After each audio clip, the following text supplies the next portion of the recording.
I'll just give you a very brief overview of COP. We'll begin at the beginning, I suppose, where it all began. The year is 1992. The Berlin Wall has just fallen. It's the end of the Cold War. George H.W. Bush and Mikhail Gorbachev are talking to each other again. And climate change is starting to gain some traction in political spheres, mainly due to activists as well as scientists. And people are beginning to notice the effects of global warming due to excess greenhouse gas emissions. So greenhouse gas emissions, for those of you who don't know, are gases that are emitted by human beings through industrial processes, gases such as methane or carbon dioxide, which basically trap the radiation from the sun in the Earth's atmosphere and lead to higher temperatures. So it leads to the warming of the atmosphere, and that's why it's called global warming. And so effects of greenhouse gas emissions by human beings are being noticed for the first time. And so people are starting to take this seriously, that this is a serious environmental issue that needs quick and urgent attention. And so in order to sort of all of the countries come together in one place in June of 1992 in Rio de Janeiro in Brazil. And this is not only for the climate, but also after the end of the Cold War, countries are starting to recognize that there are other countries which are not doing so well economically, and this is just a summit so that all countries can come together in cooperation. And so this is what's called the Earth Summit. And so this was the very first event where climate change was being discussed on a global scale. And so in this Earth Summit, the United Nations Framework Convention on Climate Change, or the UNFCCC as it's commonly known, this secretariat is first established with the goal of preventing dangerous human interference with Earth's climate systems. Initially, 154 countries signed the treaty, which has since been expanded to 198 countries today. And these countries commit to reduce greenhouse gas emissions because they recognize that global warming and global climate change is a serious issue to all of humanity. And so they also take the very first step in addressing the root causes of this issue, because they say that developed countries have to take the lead in addressing climate change because they are the ones with the power and the ability to do so. Because poorer countries need to focus mainly on their own economic development. The responsibility falls on more developed nations in the global north to take the onus to tackle climate change. And so a conference of the parties event, or what we now know as COP, is first established there. And what COP means is it's a yearly conference that are held in the framework of the UNFCCC. So all of the member nations in UNFCCC terms, nations are known as parties. So all the parties of UNFCCC come together in one location to assess the progress with dealing with climate change and to set new goals and so on. So this is a general conference to assess the current status of climate change action. I'll go through a list of few important COP events that have happened throughout history. The very first and foremost one is, of course, COP3 that happened in December 1997 in Kyoto, Japan. And this led to what is now commonly known as the Kyoto Protocol. So the Kyoto Protocol was first established, and this was the very first big major step in climate change action on a global scale. And so what was the result of this Kyoto Protocol? Well, the COP parties agreed on the following terms: that different countries have different capabilities to reduce greenhouse gas emissions because of various factors, including economic development and so on. And they also recognize that historical emission also matters. So if you look at it historically, countries such as the US or like most of Western Europe have been responsible for a majority of historical greenhouse gas emissions. So it was internationally recognized that they are the ones with the responsibility to take the lead on dealing with these issues that they have historically caused. And so obligations were placed on the more quote unquote developed countries to take the lead in reducing greenhouse gas emissions. So these developed countries, what they did was they pledged to reduce greenhouse gas emissions by 6 to 8% before below 1990 levels by the year 2012. So by 2012, they pledged to have GHG emissions about 6 to 8% below their 1990 levels. And they also for the very first time established international carbon credit schemes and compliance carbon markets as reward for emissions reductions. So what a carbon credit means is that if you, as a country, have reduced greenhouse gas emissions to a certain extent, you are entitled to a certain number of carbon credits. So these carbon credits are, you can think of it as a currency which can be exchanged between different countries. And what each credit means is that it stands for a certain quantity of carbon dioxide reduced. And so this provided an incentive and a reward system for countries to take initiative to reduce their greenhouse gas emissions. So the next major COP event was COP 6.2, as it were, which happened in July 2001 in Bonn, Germany. This is called COP 6.2 because the previous COP, COP 6, which happened in The Hague in the Netherlands, kind of fell through in the end because no major agreement was reached by any of the countries. And so they declared COP 6 a failure, and they met the following year to go over some of the points again and establish more, make more progress on these agreements and things. So this was a major COP event because the following agreements were made. First was flexible mechanisms for countries to reduce greenhouse gas emissions. So what this means is that if I am a country, I can volunteer to help other countries, whether they're developed or undeveloped, to help them reduce their greenhouse gas emissions through financial schemes, through other forms of support, and I can claim the reductions in greenhouse gas emissions for myself. So what this means is that countries in the global north can sponsor emissions reduction schemes in the global south while claiming credit for those reductions themselves. So if, let's say, one country is not able to reduce its emissions domestically, what it can do is help reduce other countries' emissions. So this was one way to incentivize countries to help out more. They established carbon sinks. Carbon sinks are initiatives where you capture carbon dioxide and sequester it in the form of trees or in forests and so on. And you take carbon dioxide out of the atmosphere through this. Another thing was compliance. Compliance just means that if you're not following reductions schemes, there are certain forms of, I wouldn't say punishment, but there are certain measures to force you to reduce greenhouse gas emissions through the UNFCCC. And of course, the financing for all of these initiatives was also initially discussed. So all of these reasons are why COP 6.2 in Bonn, Germany was a major COP event.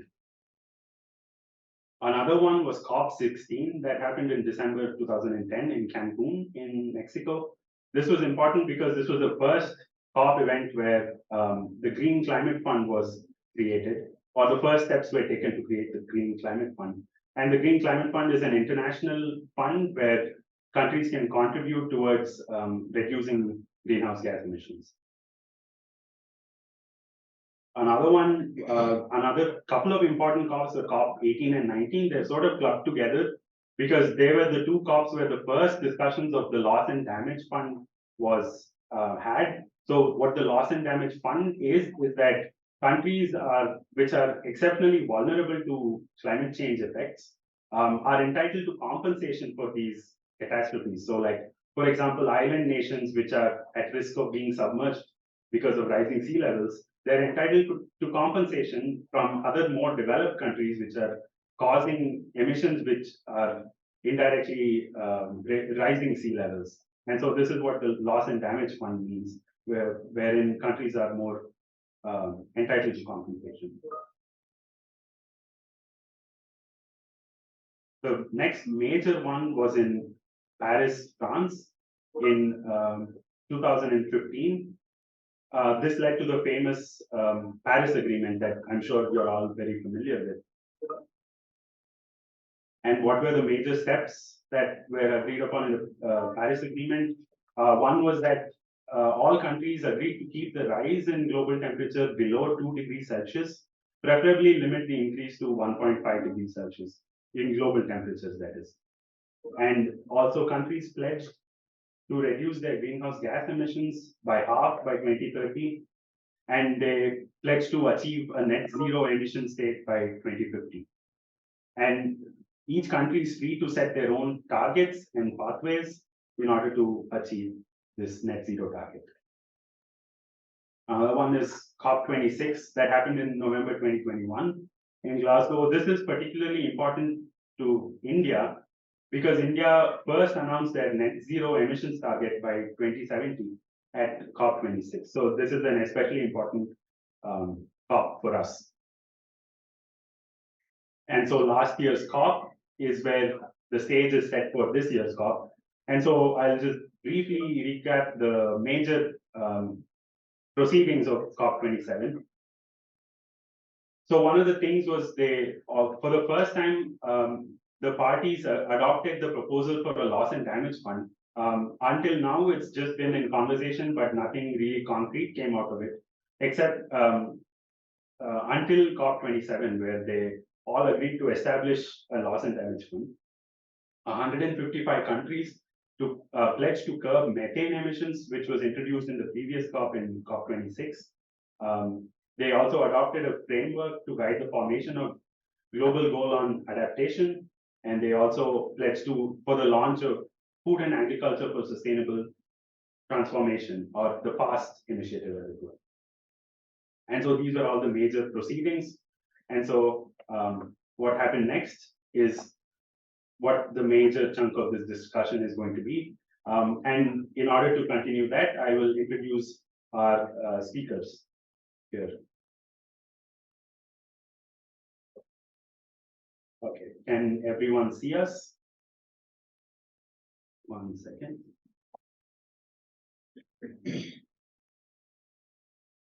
Okay, so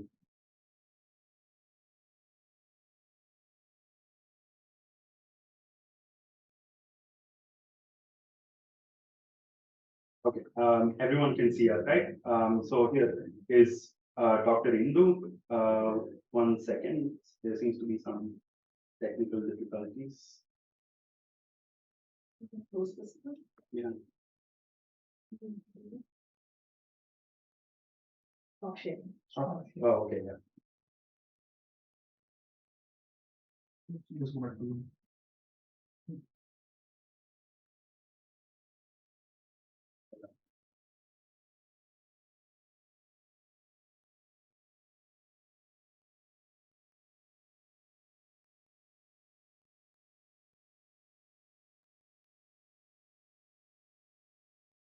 You can continue the introduction as you have. Yeah, sure. Here is our main speaker for the event, Dr. Indu Murthy. She's the head of climate, environment, and sustainability at CSTEP, and she's going to be our foremost speaker for today. She was also at COP in person in Dubai last week, and so we are very delighted to have you here, Dr. Indu. Welcome to the event. Thank you. Another speaker is Dr. Supu, who is yeah, he will be joining shortly. Dr. Subbu is the head of air quality at CSTEP. He'll be joining virtually very soon, but he was also at COP in Dubai last week, and so we are very happy to have him here as well. And another speaker that you can see on your screen is Ramya Natarajan, who's the group head for climate mitigation here at CSTEP. And so we're very delighted to have you here, Ramya. Welcome to the event. And we also have with us soon to be Dr. Sarah Khan. She is a senior associate at the climate mitigation team here in CSTEP. We are very happy to have you here. And we have Sahil Matthew, who is an analyst in the climate adaptation team, and who will be also speaking about many of the adaptation issues here. And we're very delighted to have you here, Sahil. And moderating the discussion will be myself. I'm Chandra Kiran. I'm an analyst here in the climate mitigation team, and along with me is Kunal, and he's also a senior analyst here in the climate mitigation team. And so me, Kunal, and Sahil will be moderating the discussion. It will just be an informal event, so just relax and yeah, we'll get started. Before I do that, I just want to recap what all happened in COP this year. 1 second. Yeah. So I'll just recap briefly what all the major takeaways from COP this year. One was that there was indeed a loss and damage fund that was fully established with almost $800 million pledged to aid vulnerable countries tackling climate disasters. And they also acknowledged that 2023 was the hottest year on record, emphasizing the urgency of climate action that is desperately needed. There was also some slight criticism of oil companies' commitment to zero, lack of commitment, if I were to say, to zero methane emissions by 2030. So they criticized it as being very insufficient. There was a landmark declaration by 134 countries addressing the climate impacts of food industry through the through lacking specific targets and continuing omitting livestock considerations. There was a call by 22 countries, including major EU members and the USA, for a tripling of nuclear energy by 2050. There were commitments by 60 countries to reduce greenhouse gas emissions from the cooling sector. There was an agreement by 35 countries to recognize clean hydrogen certificates, which promotes cross-border low carbon hydrogen flows, things like that. So these, briefly, of course, it's a huge event. There are a lot of things, lot of talks, lot of negotiations that happen. But if you were to take away the major proceedings of COP28, it would be these, I would say. So I'll open up the floor for discussion. First, I guess I'll begin with you, Dr. Indu, because you were there in person. Can you just briefly tell us what was your experience and like how it was, what you felt, what all happened? Yeah.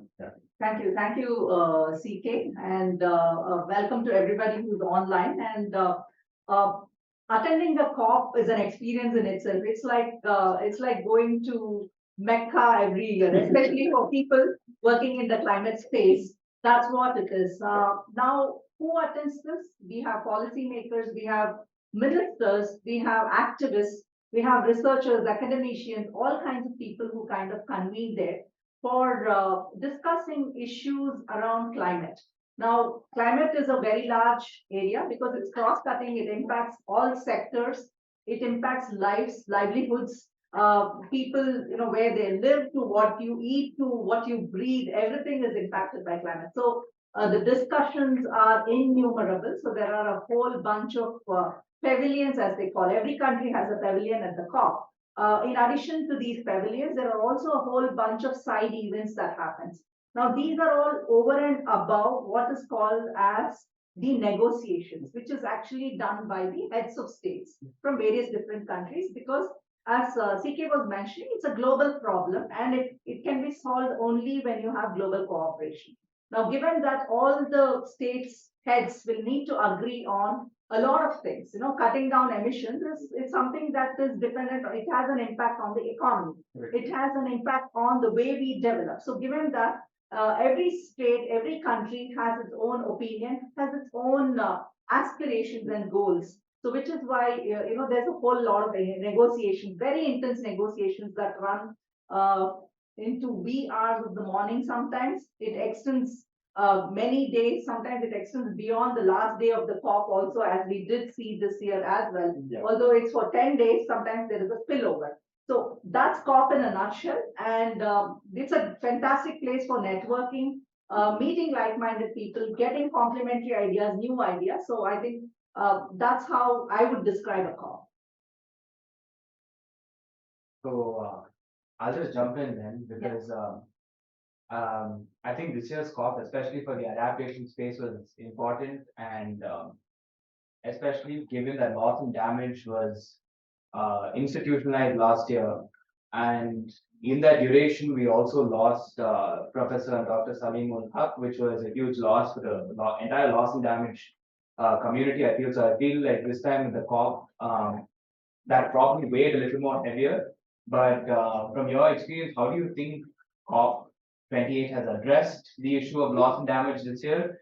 And perhaps a follow-up question from that is, given that we have now finalized the operationalization of the L&D fund, how do you think that stands with other adaptation financing? Do we sort of include that as part of adaptation financing? Should we see that as separate? And Yeah. what are your thoughts? Yeah. So although CK did kind of touch upon what we mean by loss and damage, I'm going to spend a few seconds in actually describing what does it entail. It's not necessarily just economic damages. It also entails non-economic damages as well here, and also ecological damages. Because when we talk about climate change, there are tipping points. You know, you could lose biodiversity, you could lose entire islands for in itself. So which is why L&D, as it's popularly called, which is loss and damage, refers to both economic as well as non-economic aspects of losses, which is as a result of climate change. I mean, obviously, not all damage can be. Not all can be. Yeah. So those are the challenges which hopefully we will discuss as we move forward. Absolutely. Right. So now these losses are a result of extreme events like cyclones, tropical cyclones. We do see increasing tropical cyclones. So increasing tropical cyclones, flooding that happens, and also, you know, a whole lot of other aspects. These are extreme events which happen, sudden abrupt changes. But there are also something called slow onset events, which is to do with, you know, your sea level rise, the droughts, right? It creeps in on you, but still it's because of climate change, as science has very clearly established. So the both of these come under the category of loss and damages as a result of climate change. Now moving on, at the COP28, as we've very clearly been talking about, on day one, it was a huge success as it seemed. That the L&D fund or the loss and damage fund was established, and about 700 to 800 million was pledged. Right? Please note the term here to be noted is pledged. Right? It's a promise. But the estimate, if you look at the estimates for developing countries alone, it ranges, the need ranges anywhere between 290 to 500 billion. Right. Now, so what we are looking at is peanuts. So people have been talking of this more like you know, a down payment. That's what it is. It's nothing but a down payment. It's a very small amount in the face of what we require. So that's a huge chunk that needs to be tackled. Now, what I said is as of today. Now the requirement or the demand is set to increase to as high as 1 to 1.8 trillion by 2050. And with a changing climate, we are looking at more and more finance requirements as we go on. So the L&D fund establishment is great. There is some commitment that's happened, some pledging that has happened, but that's not enough in the first place. Right. Now, while there is an agreement and acknowledgement on the need for more finance, as it's been evident from the final draft that came out, what's very unclear is, you know, how are they going to actually operationalize it? How do people gain from it? Yes, who's going to get? Now, developing country is a very broad term, right? So now, how does one define? How does one prioritize? Now, the metrics is a challenge in itself. So that's very unclear. And of course, there's always this fear of failure of delivering of the finance. Now, this every country has been talking about, because there's been a failure of delivery of adaptation finance in the past. Yes. Right? This was promised. Countries said, you know, they would do it, but then it never came through, or very small amounts came through. So there is a need for clarification on also one another thing that you talked about, whether it's in addition to adaptation finance and climate and development finance that comes in from the developed countries to the developing countries, or is it over and above that, or it's going to be bundled into the same thing. Right. Now that clarity is completely lacking, which is what would determine what happens as we move forward. That's very great. You put it all the points very straight and clear, and the way you have mentioned it, I guess most of the participants were able to answer. That brings up to a skepticism that why L&D fund has always reluctant to reaching ground. Like it always falls short when it has to reach to the desired person. So why do you think is it when it compares to mitigation, you can see the mitigation fund is get allotted, but when it comes to adaptation, there's that significant gap when it is wrong. Right. What do you think? Why is it that happening? Okay, so one stark difference is that your mitigation, what you do with mitigation and the targets, it's very tangible. You can measure, right? Emission reduction is something that can be Yeah. measured. Yeah. It's an extremely tangible one. Whereas when you talk about adaptation, it's a lot about, it's very qualitative. The other challenge or other dimension is that it's very local and context specific, whereas mitigation is quite global. Even at a national level, you can talk about it. So that's one of the things that makes them very, very difficult to look at. The other is with respect to the attributability that we discussed even earlier.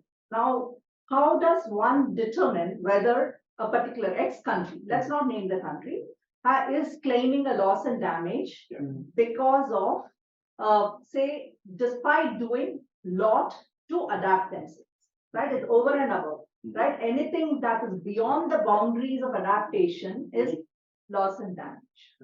Now, how does one define it? Do we say it's because of low adaptation? Is it because of no adaptation? Now, this no adaptation, is it because of they don't have finance, or is it because they don't have capacity? Now, that's again a problem that needs to be addressed with finance and technical capacity building. The other extreme of this problem is what is called as maladaptation. People do something in the hope that they're going to adapt to something. But then that triggers an entirely new problem. Right? Now, can that still be considered as loss and damage that needs to be funded? Right? Now, complicating all of this all the more is a changing climate. Now you are adapting to a changing climate that's happening now, maybe in the next 2 or 3 years. What happens after 5 years? What happens after 10 years? Nobody knows. There's a lot of uncertainty out there. So which is why the flow of finance to adaptation is always very tricky. And it's always seen as a domestic and a local problem than a global problem in itself. Last but not the least, piecing out the fine line between development and adaptation, it's a challenge. Right? People fear that, okay, if I do give in money, what if that's just being used? Right? So that is something, that needs to be very clearly thought about. Right? So very important to look at, but yes, that's really something. I mean, the boundaries are never very. The boundaries are very blurred. And there's a very fine line. Now, how do you define that? That's the challenge in itself. You can make arguments either way. Yes, that's what makes it very. Now, the organization in charge of the loss and damage funding is the World Bank, right? Yes. So I could clearly make out through ma'am. Do you want to come in with your thoughts on your experience? Yeah, Dr. Shilpa, who is with us, was also at the COP. And maybe she should just bring in some thoughts around the areas that she works in. We like to add what are conversation to yes. what Absolutely, please. all the audience. Thank you very much. I think in the agreements that you talked about at the COP, the health declaration was a major one. I don't think you mentioned that. And I was there for this big thing for health researchers because, health has never been really considered in the COP. But it's more and more interest also among medical doctors. So many medical doctors there from Harvard, from really good medical schools, and they're passionate about climate, but they don't know what to do, right? And the COP is the only place you can come to when you're interested in climate. So it's very interesting to be there and talk to them. And I think the big thing was that they managed to get, I don't know how many countries signed the declaration, I forget now, but there's a large number of health ministers. 121. 134, yeah. I also think it was 130 something. But it was a large number of health ministers there who signed this declaration. So it was a very big thing, I think, for the health people to know that health is now part of the climate. What was the declaration? I think it was just pledges, right? So the COP doesn't actually ask you. Nobody can. But it was But I think India, as far as I have studied the debate so closely. India is abstaining from signing the health declaration. And I think that's simply because India abstained. What I understood was the reason was they asked also for cuts in the health sector itself. I see. And the health sector is a huge thing in India because India exports a lot of vaccines. And I think they have a declaration that the health sector, the refrigerators and so on that are used in the health sector, the cooling technologies, they were major restrictions on that, and India refused. It's not like I mean, India has been very active in the climate and health. So I don't think they are against the health part of it, but I think they are against this kind of specific inclusion of these cooling technologies Right. because they say that would make a huge difference for the vaccine companies and the private producers. Yeah. Interfere too much. Yeah, the other side is also about, because see, there's a lot of increase in these disasters. Yes. Now you need to transport, right? And then Yeah. there's need for reaching these medicines to the remote areas, and there's cooling required. Yeah. And we've still not reached a stage as a country to be able to kind of do away with that. Yeah. So that's also Penetration one is of the very reasons. The low. penetration is low, so which is probably one of the reasons. Yeah. Among many other reasons. Yeah, Sure. but I think this was the primary one, and they still hope to get India on board because India has declared that it is not against the inclusion of health, Yes. but it is against the inclusion of the specific phrase. Right. It's always a matter of negotiation. I think that was very, very important, and I think very, very huge step for people, to bring more people together, get the health community also. Yes, yes, absolutely, yeah. Thank you so much. Yeah, thank you for sharing. Thank you. The link, so I hope I can. Oh, yeah. Impress you very much online. Let's continue, yeah. Bringing back to where L&D fund was, like operationalization, we are saying. So it says that World Bank is going to host the L&D fund. Yeah. So I think, Sahil, I would like to hear from you. What does it mean when it comes to World Bank and L&D fund? Yeah, I think there's been some chatter about World Bank being they are the trustee of the fund, essentially. That is one technicality, but there has been, of course, voices from the least developed countries, etc., that has, voiced concerns about World Bank being the host of this fund. I think there are positives and negatives. Very quickly, one is it's very difficult to navigate through World Bank bureaucracy to try and figure out how to access the fund. That's always been a problem historically. Right. Direct access of the funds, especially with the Green Climate Fund and the Adaptation Fund, they're sort of stagnated over the years a little bit. So that raises some concern with a lot of countries. On the other side, World Bank being one of the world's largest development financiers is also kind of makes sense that they're the host of the loss and damage fund. So I think it's too early to tell how this might play out. But so far it seems like it makes sense.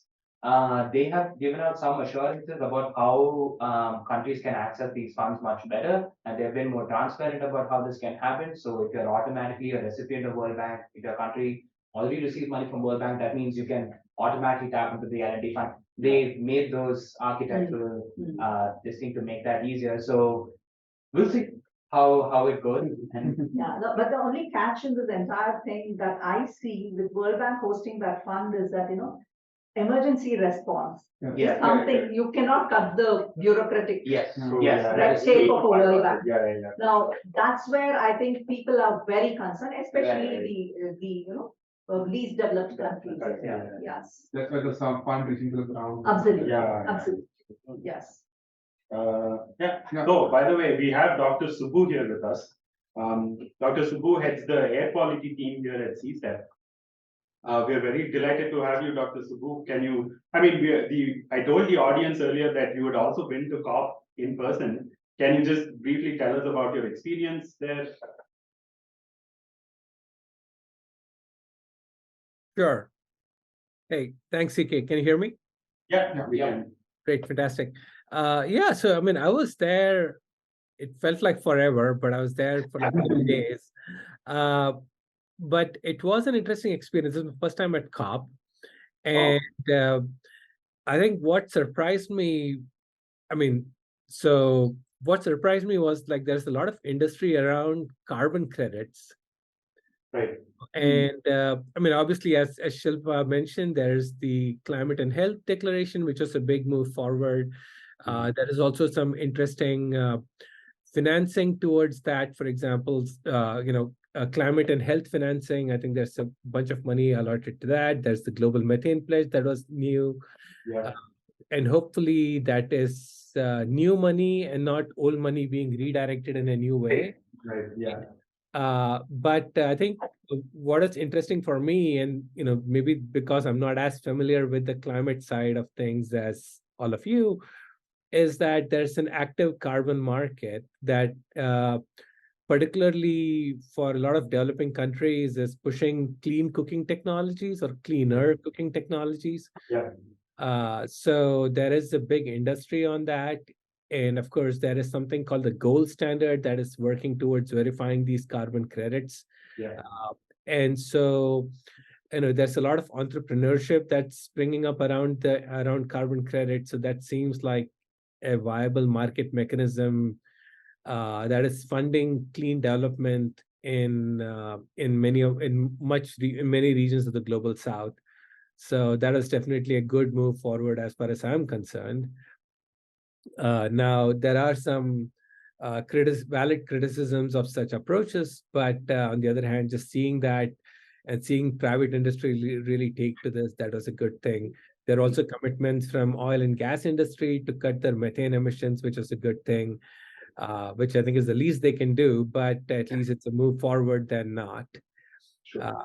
And at the end, I think it is just a really large conference. So it's a good place to meet Well, people and learn about new ideas, new ways of looking at things, learn about what different countries are doing on the climate and air pollution front, and where they need help or where you could learn from them. I think this is all a really good opportunity overall. Yeah, I mean, you brought up the global methane pledge and how the oil companies signed it. I know that, for example, there was, I think, $1 billion pledged towards curbing methane emissions, which is something like more than triple its current budget or something like that, more than triple from the last year at least. And of course, the pledge is that they'll slash methane emissions by a third by 2030 or like 30% or something like that.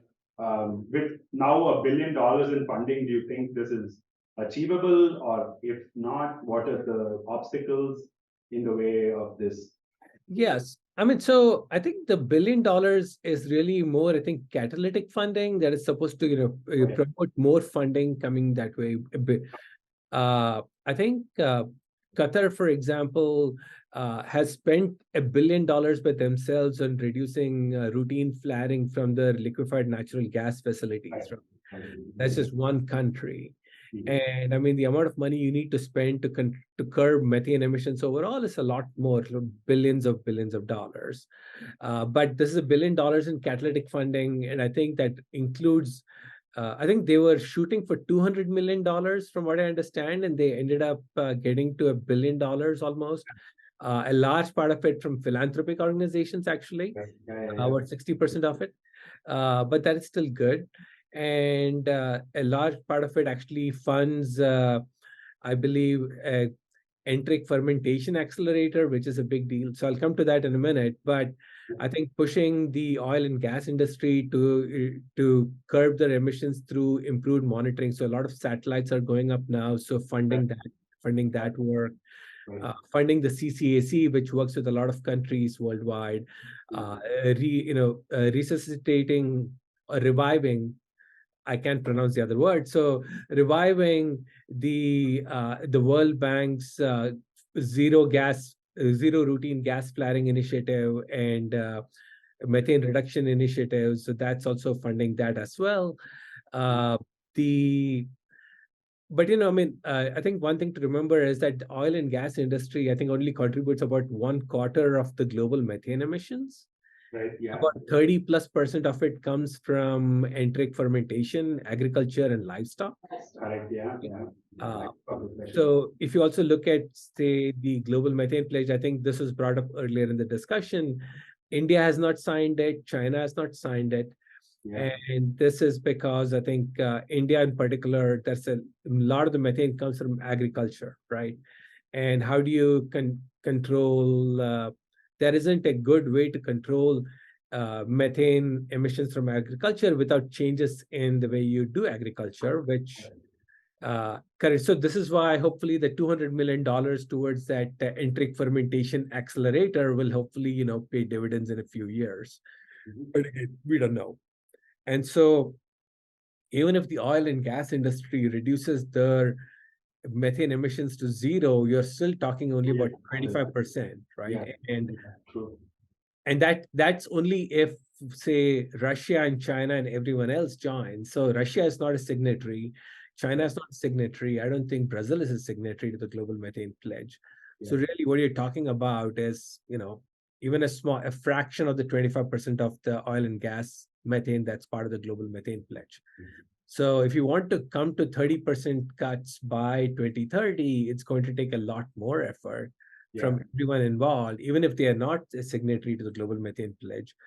One of the big sources from India particularly is waste management, right? And the waste mountains that are emitting methane, that hopefully it's a good way to control that, which can also be a source of air pollution. I mean, I'm hopeful that there's more. So I think the other worry that I have is are things like disasters, right? So I think recently we found out that the Nord Stream 2 pipeline had a huge leak that nobody knew about. And now it's been reported, and somebody compared it to like 11% of Sweden's annual GHG emissions, basically. And this is one leak. And and that can be more like that, right? I mean, there's wars going on around the world, and any time there can be a natural disaster that opens up natural gas pipelines. So, but as long as you have natural gas infrastructure, there is bound to be accidents and leaks that are happening. And so there is concern, but at the same time, I'm hoping that with the increased satellite surveillance, you're able to identify these leaks much faster and fix them much faster, hopefully. I mean, I want to be optimistic and say that, we can get to that controlling those methane emissions somehow or the other, but I guess we will find out in a few years. I mean, that's really good. I wanted to ask you like what other major topics were discussed, but you already answered, right? So I'll just hand it over to Nal. Thank you so much. Thank you so much, Suru. So as we heard before, well, Shilpa was saying that there was a demand for cooling and aspect. So there was one more pledge apart, which was included, was called as cooling pledge. So here right now we have Sarah to explain us what are the new regulations being proposed as cooling pledge. So I would like to invite Sarah, and please will you share your thoughts on what cooling pledge would be. Yeah, thank you, Kunal. So yeah, this is also a first of a kind pledge which has been introduced in the recent COP, and like 64 countries has already signed this pledge. So like what basically cooling means, so and like what they are aiming for. So like cooling emissions has been coming from those sectors which has these refrigerations, AC. So basically, like what Dr. Shilpa has already like said about the health sector. So for refrigerations, the emissions for cold storage, the emissions are coming from that. The use of ACs in buildings. So basically, all those emissions result from the cooling. So like it has a double implication. First of all, the gases, the refrigerant gases or the coolant, which we say, because of the leakage and all, what's spreading, it's basically increasing the global temperature as well as the electricity used for in the operations of basically the cold storage system and the ACs result indirectly in the emissions. So the pledge is all about cutting these emissions. So the country has set a target of reducing 68% of emissions by 2050. And the measures what they have suggested or recommended, which are already in existence. So like they have basically focused on the three measures. First, like incorporation of passive cooling technologies or the passive cooling aspects in the building sector. So basically, it's like focusing on having more cool roofs, proper ventilation, basically bringing back nature to the city. So it's about like Design aspect. Basically. So like this is the one thing which they have said to focus on. The other thing is bringing more energy efficiency in this appliances. So like countries, basically if I talk about India, India's already has work in progress for that. So we have Bureau of Energy Efficiency, which is working on like making these energy standards more efficient. So like with ACs, like with cooling equipment plants and all, these efficiencies network is already in existence in India. And like they keep on coming up with more efficient appliances every year. Another thing, the third thing which they have emphasized on like faster phase down of these refrigerant gases. So basically, we already have some of the like earlier conventions on that, like controlling CFC, like totally banning CFC, and then HFC, HFC, we have already have that. So like faster phase down of these pollutants because they have like a global warming potential, even like far greater than CO2. So like these three are the like measures which they have emphasized on for adoption, but again like for implementing these strategies, it requires a whole collaborative action on the policy front, on the technology front, on the training, as well as the financial investment. So, these are the basically measures which have been adopted under cooling actions. Yeah, I had questions for Sahil and Indu about the health pledge, but I think we've already covered that. Yeah. Shilpa gave a very nice, Absolutely. succinct answer. I think everyone can understand clearly and appreciate also. So we can, I guess, move on to the next Yeah. list of questions that we had. Actually, the significance of expected impact of cooling pledge we wanted to discuss. I guess you have already mentioned that. Would you like to add more? Yeah, just one point I have to add, like India is not a signatory to this. Oh, yeah. Because again, Yeah. like it has been already pointed in terms of health sector. Yes. Another factor is that for countries like India and even some of the African countries, the need for us, like the need for cooling equipment is more kind of affordability. Like owning an AC is now not a luxury, but it's like an like necessity because as the temperature is soaring up, Yeah. like more people will need that Yeah, approach to absolutely. cooling. So like the cooling pledge has another should have another aspect where it should focus on more sustainable cooling and like more access to cooling. Right. Otherwise, we are compromising on the thermal Yeah. comfort Sure. itself, which in itself is a, Yeah. it's a life goal, sustainable development. Everybody in this conference would want to not reduce the temperature and take the two blankets room, but Yeah. rather Right now, it's actually a bit chilly. a lot of pledges being discussed, like cooling pledge, global methane pledge. We also discussed health pledge. Sai, do you want to add to what Shilpa was mentioning about the health pledge? Yeah, actually not really. I think Dr. Shilpa said it very, I think, succinctly, but I think the important part was the recognition of the interrelationship between health and climate change. Yeah. And I think what COP28 did was to just establish a tranche of money. So I think they put in about $1 billion from Rockefeller and the Green Climate Fund and Adaptation Fund to just have kick this off. But all the others, I think Dr.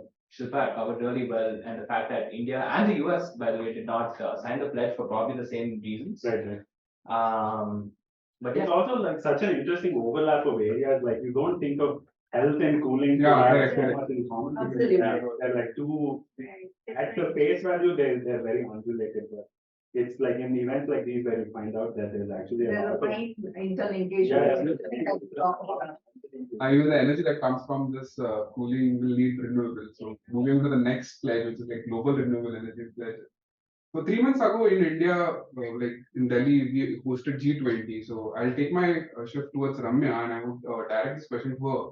That as we know about, we would like to know you from that. India backed out from tripling the global renewable energy capacity by 2030. Why do you think India didn't sign this pledge, and how do you look at this scenario? Because this happens to be a major pledge coming out. So I'll request. Yeah, sure. Can you hear me? Yeah. Okay, yeah. Yeah, so I was also wondering the same thing when the news came out that India had not signed on. But it looks like, I mean, because India has already embarked on this pathway, we are the fourth largest in terms of installed capacity of RE with very ambitious targets for 2030. So we would have anyway reached double to triple of RE capacity. But it seemed like there was a clause about coal phase down that was tied to the RE tripling, which India has been opposed to because India cannot possibly phase down coal in this decade. We may make a plan to do it eventually, but right now, with energy demands growing for a developing country and the solar, it cannot meet a lot of the demands that coal currently does, your nighttime demands or the flexibility, the grid stability and all of that. So India probably didn't sign it because of that addition with the linkage with coal phasing out. Um, so speaking of phasing out, when I was just looking through some of the negotiations that happened at COP this time, there was some contention about specific language that was used. For example, Russia was against the use of the word phase out of fossil fuels and instead wanted to replace that with phase down, citing discrimination against their economy. So, which I thought was a little funny. But what does this mean for the future of fossil fuels if you can, declare that you are being discriminated against for, yeah. Yeah, so there are many different views on this particular topic because of each country's national own circumstances. But finally, I think the text that came out, it was more positive than negative. It may not be like a resounding success, but it was a step in the right direction because we were finally able to put fossil fuels and transition away in that text and get all the countries to agree to that, including the oil producers and the developing world. The contentions were actually, even in previous COPs, India has raised this issue of, don't have, they would like to include all fossil fuels, not just coal, and phase down and not phase out. These have been issues for a few COPs Right. leading up to this.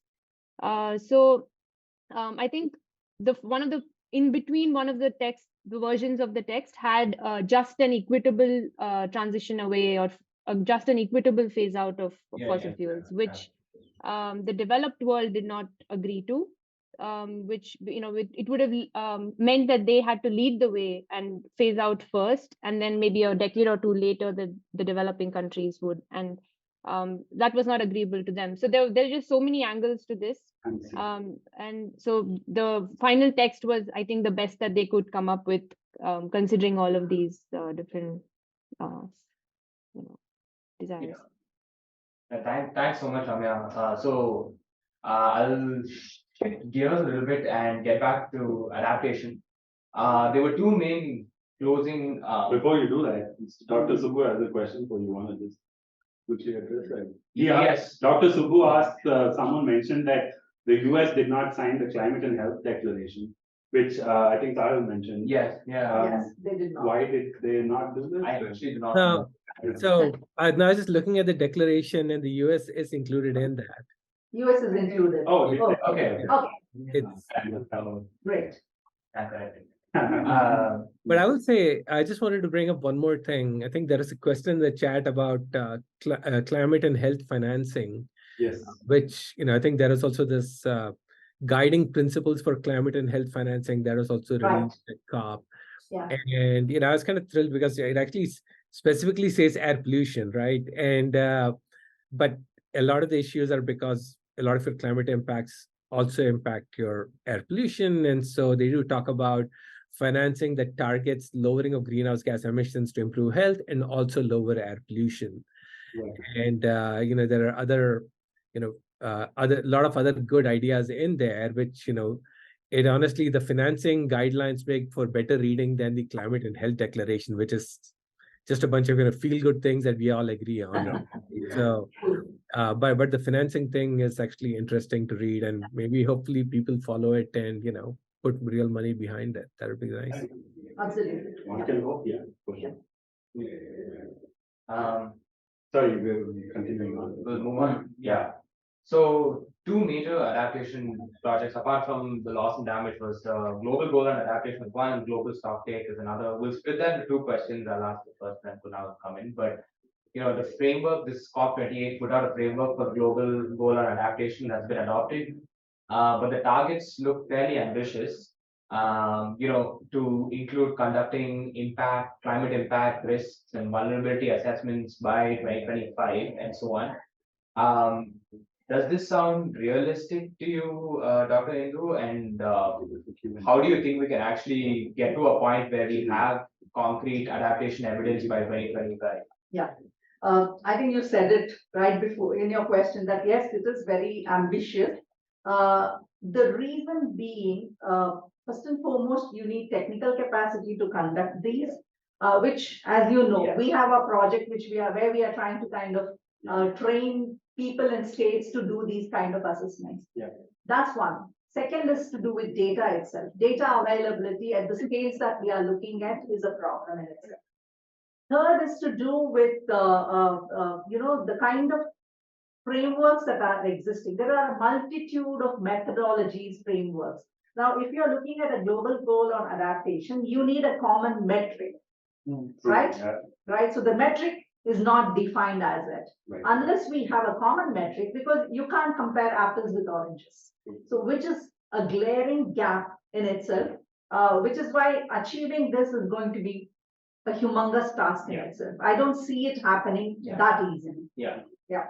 Yeah, and just speaking from the adaptation risk analysis group, since we do this on a day-to-day basis, we kind of know the Yeah. challenges that go into doing these sort of assessments. So when we read 2025, we're thinking we should have possibly started in 2021 or 2020 Yes, to get to this point. But true. over to Kunal. So yeah, like we had mentioned about the global action for adaptation. Next metric, as you mentioned, was the global stock take. When it came out, it had a lot of outrages among all the people in the news. But as we see, there would be some gaps and opportunities in this global stock take. So how do you look at it when you look at it overall? See, when we talk about global stock take, we all know that in the framework of Paris Agreement, it's a ratchet mechanism. When I say ratchet, it's basically it's an opportunity for countries to increase their climate ambition Right. every time they meet, right? Because one of the obligations is that Yes. each time your target has to be more than the last. More than the last, Last. right? It's like, when we were at school, our parents asking, if you get 95, you get 98. Right? So that's the way it is. So yeah, it is increase in climate ambition that is. That too every year. That way, right? So that's the way it is. Now, the stock take, basically, the gap that I see is that it points to a very glaring growing gap with respect to the needs of developing countries for support, right? So that is something support being provided or, mobilized in itself. That's a growing gap in itself.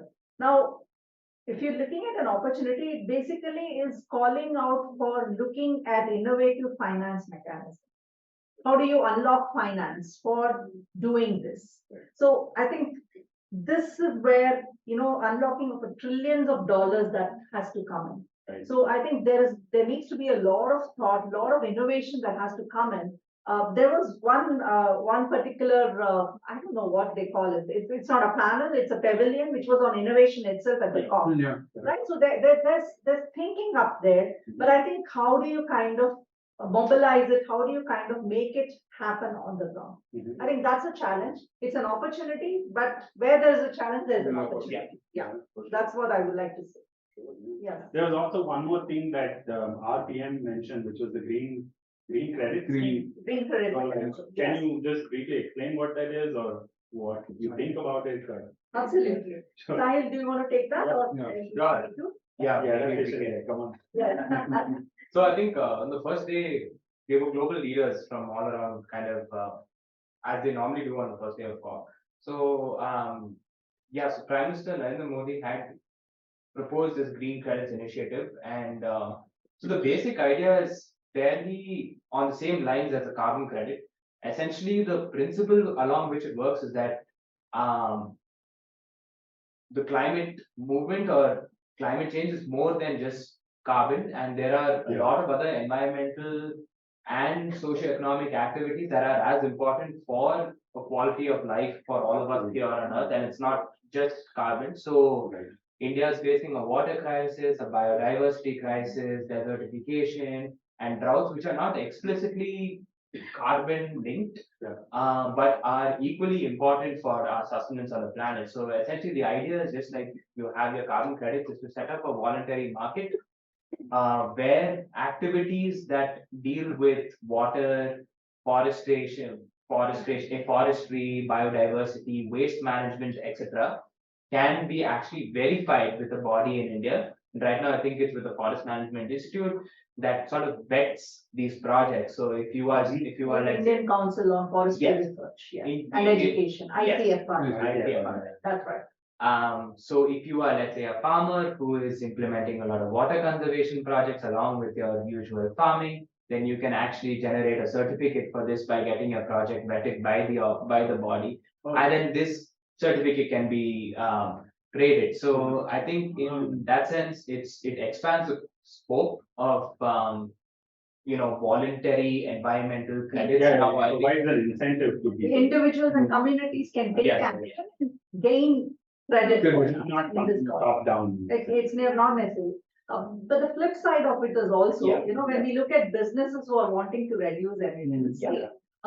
When you look at, among the various different activities that are listed, there are, I think, 8 different things Yeah. that we talk about in this particular green credit mechanism. Right.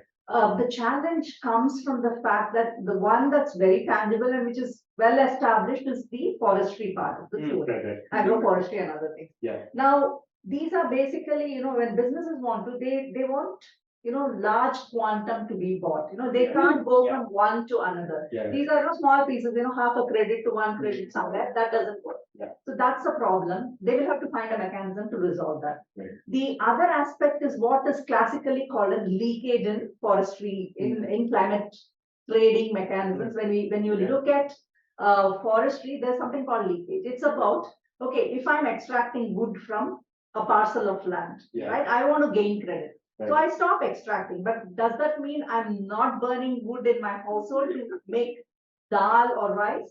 I'm moving that extraction to some other place. So Right. that's practically leakage. So from an atmosphere perspective, Yeah. you still Emission are is still- emitting. Yeah. Exactly. So I think these are challenges, but Right. I think there are ways to deal with it. Yeah. The clean development mechanism, the flexible carbon credit that you talked about right in the beginning has had such issues. Yeah. And there are quite a few forestry projects. Even within India, we've had, I think, 3 registered projects. I was involved in 2 projects myself.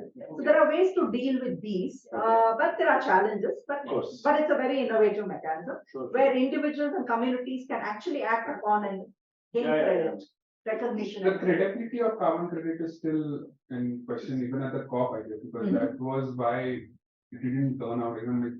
The greenwashing that. Yeah. No, yes. Yeah. See, any mechanism that you put in will have loopholes, Yeah, Of right? course. Which is why you need very stringent monitoring and evaluation metrics, Yeah. right? So I think everything has to, it takes time to put them in place. Mhm. When it starts, looks great, but in between there, we run into hurdles. Challenges. But yeah, it evolves. Yes.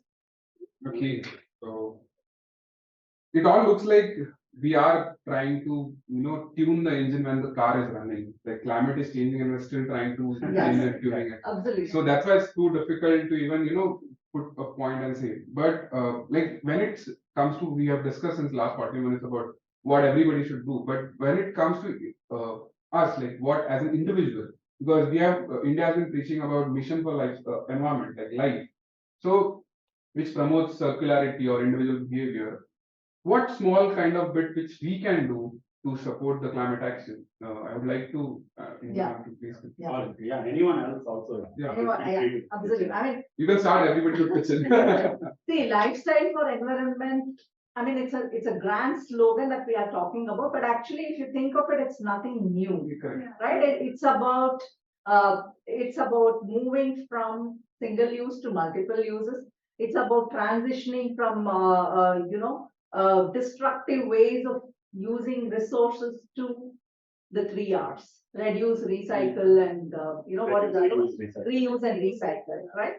Now, if you think of it, as at least, people in my generation, as we grew up, we were used to, hand downs from elders in the family. You have a bigger sister, a cousin, Yeah. clothes would always be handed down, Course. right? Correct. That's a way of circularity. Circularity. Absolutely, yeah. Right, it's only that, with people earning more, online shopping more, etc., that we have started kind of mindlessly spending. Yeah. Now, this life is all about moving from mindlessness to being mindful of how we use resources. it could revolve around it could be energy related. It's about, switching off lights and fans when you step out. Sorry, not fans anymore. AC, right? So that's one thing. Food waste again. That's another way of looking at it. So there are umpteen number of ways that you and I as individuals can do, right? Like Totally. very small changes that we need to do. But it can make a lot of difference. I just would like to quote one number, which is quite staggering when I was looking into this aspect.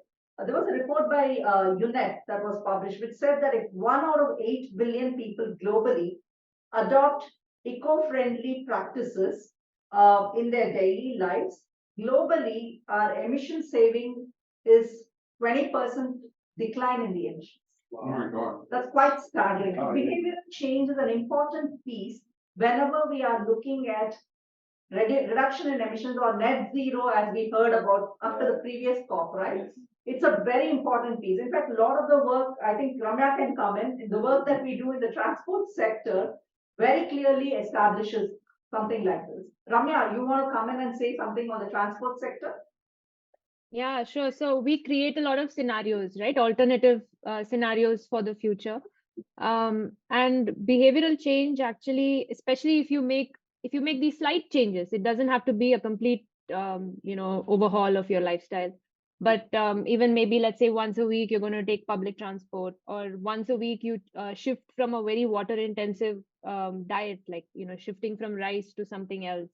Those small changes that you make to your lifestyle actually have a very high impact into the future in emissions. A lot of the methane emissions, that was spoken about, also comes from rice cultivation in India. So agriculture and rice, a lot of water goes into that.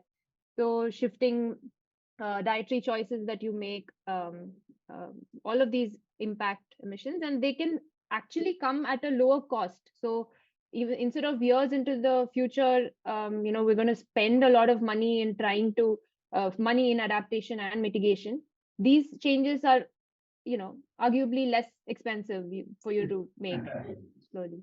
Dr. Subbu would like to add anything?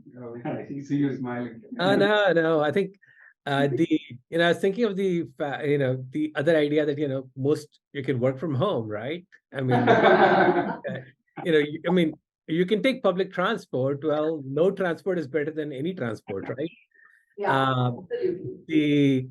But again, speaking as, I have a gluten intolerance, so I really can't eat wheat, so I have to stick to rice, or maybe I had to look at some other alternatives, maybe Just milk, like South India. right? Millets, yeah. There you go. But I think behavioral changes is good, right? But I do sometimes worry if the emphasis on personal changes sort of shifts the responsibility from the systemic changes that are required to the individual, right? Yeah. And at the end of the day, everybody's using lights in the office, air conditioning at home, computers. We all drive cars. All of this is running on fossil fuels, right? Pretty much. India is increasingly using more renewable energy, which is great, but most of our power, I bet, is still fossil driven.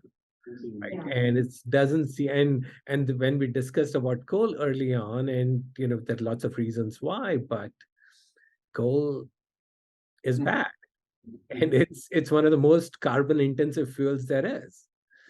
And unless we shift from that to something that's low carbon fuels, or ideally renewable fuels, that changes. Sure, we can do all the we can take the elevator, we can take the stairs. I take the stairs instead of the elevator, so yay. But I think unless those systemic changes are made, unless we control methane emissions from farming, and cut down the use of fossil fuels, the fire is still burning. So I don't know. It's good to be conscious. It's good to be conscious of our personal choices. Personal changes and systemic changes go hand in hand. It's a combination of everything. Hopefully consumers can make more informed choices about, and that drives the market ideally, right? it's good to see more people taking electric vehicles, for example, or maybe next time you buy a two-wheeler, buy electric two-wheeler, something like that. Push the needle that way. Yeah. Yeah. Yeah, no, and I think this applies more to the developed world and True. probably the top maybe 1% in the developing countries, because Right. that's where the per capita consumption in India is already really very low. So it's not to reduce that further, but some of these choices actually, the demand side measures are actually equally important. They can go hand in hand.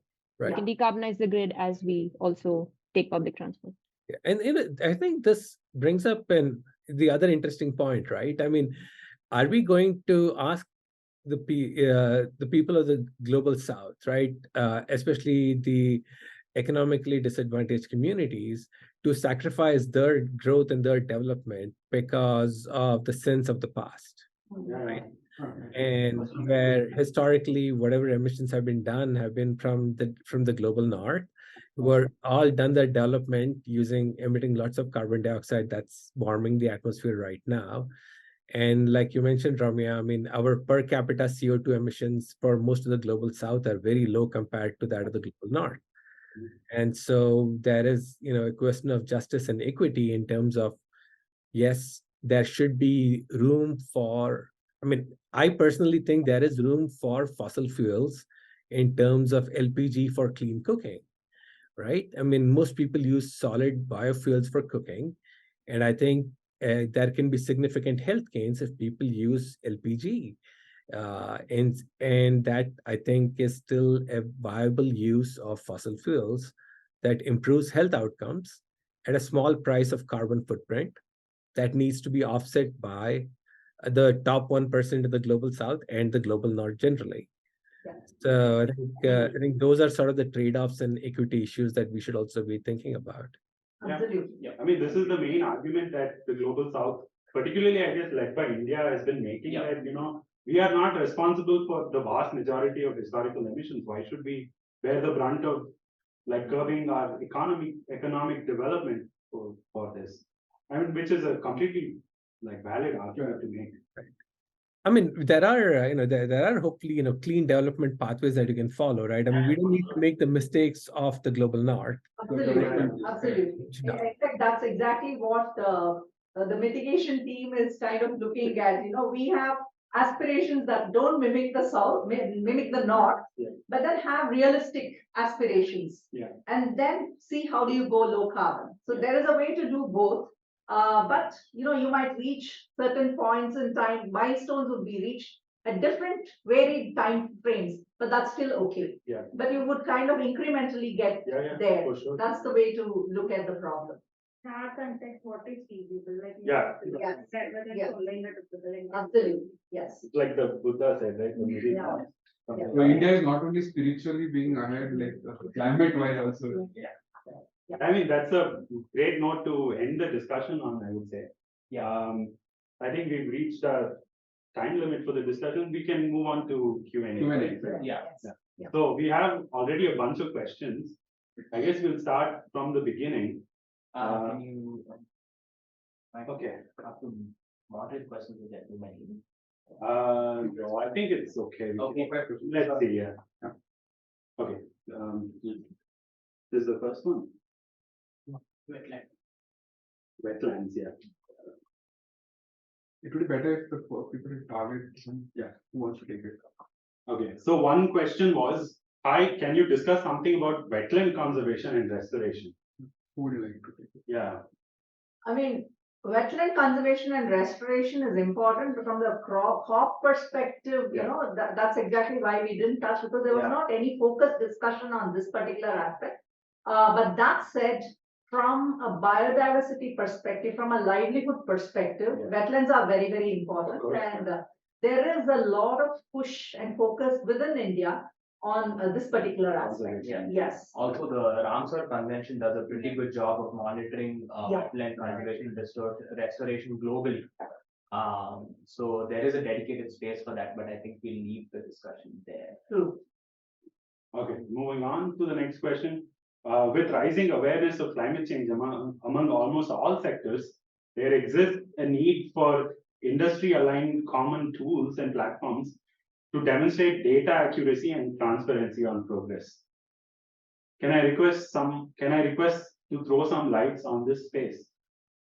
I guess, sorry. Ramya? Yeah, go ahead. Please Yeah. go ahead, yes. Yeah, when you say industry aligned common tools or platforms, I guess one major industry aligned major tool that is happening is perform achievement rate. So PAT, Yeah. PAT scheme. So PAT scheme, when you look at it, the Government Bureau of Energy Efficiency gives a target to each industry, Yeah. which they have to achieve in the consecutive years with Yeah. the development of the technology. Yeah. And so that that happens to be a common tool, which or a platform where every Yeah. industry, and it is specifically curated towards a specific industry. It's not Yeah. just like common industry. So they set targets for each industry Yeah. to reduce their emissions, and as a reward for this, they also Get give out e-certs. e-certificates which are tradable Yeah, again, correct. which is the same carbon credit mechanism. Absolutely. Yeah, I guess that would answer the question. Yeah, so we do have schemes like this, which. Mm. Okay, yeah, the next question. Can you share your thoughts on net zero? Net zero. Ramya, you want to talk about that? It's a big zero. Yeah, sure. So okay, so what does net zero emissions mean? So basically, all your fossil fuel emissions are like are get captured either by maybe forestry or other carbon capture technologies, or you reduce the fuels itself so that the net CO2 going into the atmosphere is zero. A lot of countries, so the Paris Agreement, and after that, science has showed that if we need to reach net zero emissions globally to limit our warming to 1.5. And so that means it doesn't mean every country has to reach net zero in 2050. It would have actually ideally meant the developed world would reach it earlier and then maybe give us more time to reach it later. So that's kind of where all the countries started pledging their net zero years, and most countries are at 2050. India, as you've heard, it's 2070. So it means that your emissions curve, which is for developing countries, it's rising with time. We have to peak at some year and then start reducing our emissions to actually reach net zero. And the carbon capture technologies are not yet available at large scale. They're very expensive and should not be relied upon. So it's more for actually reducing, the target is to reduce your emissions. So I think I can also take this other question on what are the barriers to renewable energy adoption in India. And if anybody else wants to add, of course, go ahead with the net zero or this. So I think the main India has been adding a lot of RE, particularly solar, which has gotten cheaper over time. Yeah. But the barrier would still be availability of large scale, grid scale storage options, so that you can actually meet your demands through the day. All RE sources are very, they're not steady. They're either only during the daytime, like solar. Wind is very seasonal. So you don't have a very stable grid if you have too much of RE. So again, it boils down to finance. Grid scale battery is not is also very expensive when it becomes viable. So I would say finance, yeah. Yeah. I think.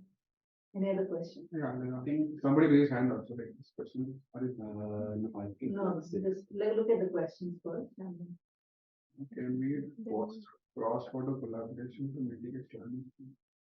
A bit long, I think. What are current Yeah, trends? just scroll down. I think we can take that question. What's the difference between net zero and carbon neutral? Can somebody please get into the semantics? Ramya, you want to take that? Continuing on the net zero. Yeah. I guess. It's There's a- a same I thing. mean, carbon They is are the the same thing. same thing. I mean, actually, the way we think and we look at it, it is the same. I don't know if there is a point there. Because the definition will differ on who's Yeah. who's considering it. I mean, basically, carbon positive is you have a net positive. You have a net positive, right? Carbon negative is you have a net negative emission. So carbon neutral is net zero emission. Zero. Yeah, it's One one and and the the same. same. Yes. Dr. Subbu, you don't agree? Okay, any other question? Otherwise we can get. Yeah, I think that Somebody had raised hand. they had, but I think not anymore. Yeah. Okay, there is one more.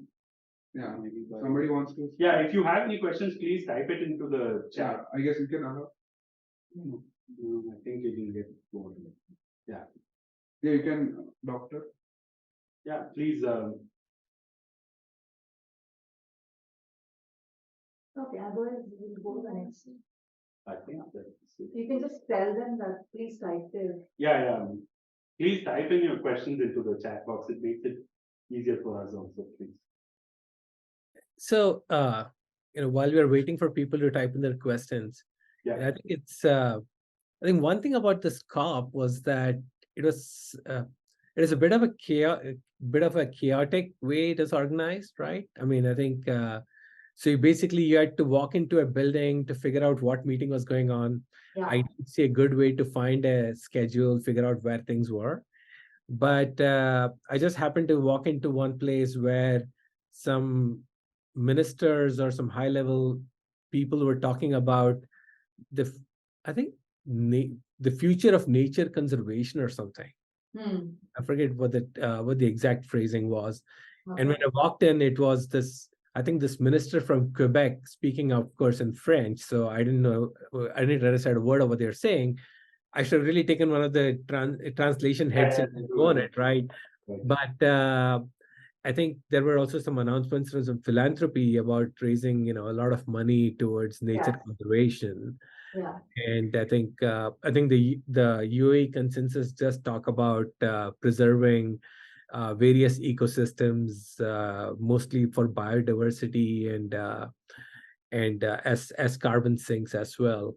Inder, do you know more about the biodiversity frameworks that were reached previously at earlier COPs? Basically, see, that's left to the CBD, the Convention on Biodiversity.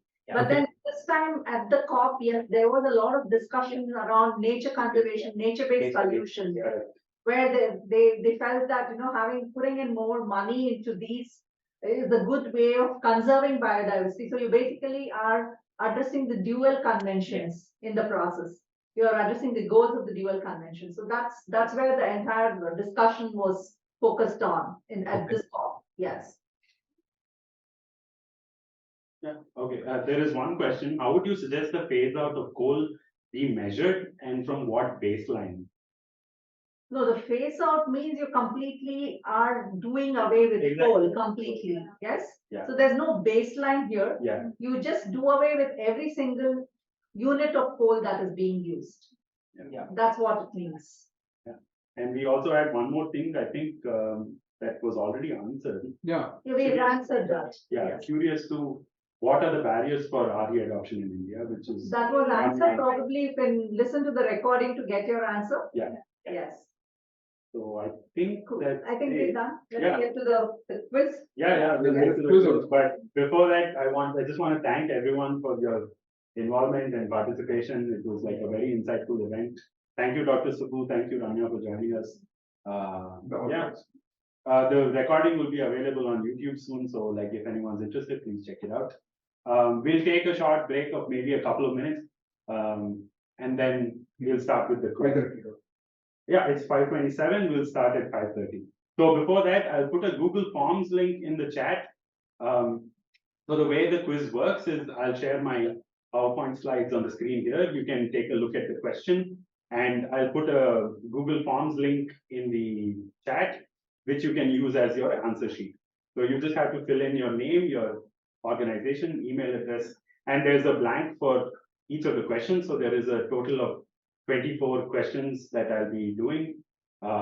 They're not very technical or anything. So if you have a general understanding of climate change or climate, just if you're generally aware, I would say you'll be perfectly fine.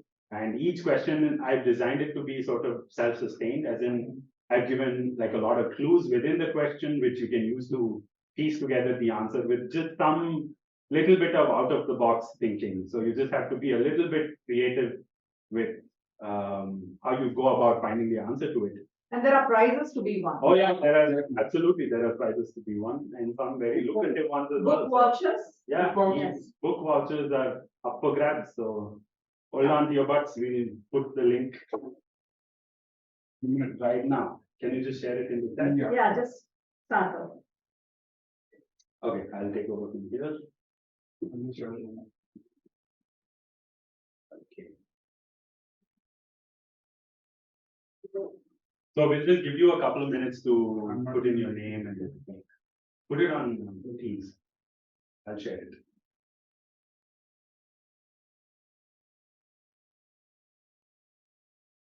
Give me a minute, I'll just check.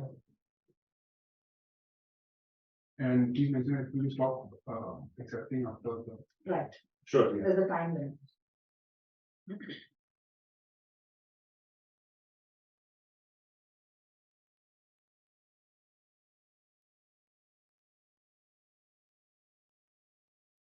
So I posted a link to a Google form in the chat. We'll just give you like 2-3 minutes to sign up and we'll get started with the quiz. Can I have some water, please?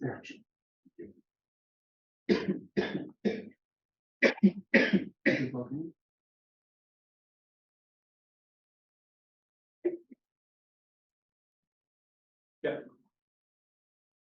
So, be aware that we'll stop the signing up for it once the quiz begins. So just so that it's convenient for everybody. So please do it as soon as possible. Yeah, because we have to democratically assign the coupons to the winners. Exactly. Yeah. So you have to be quick with it.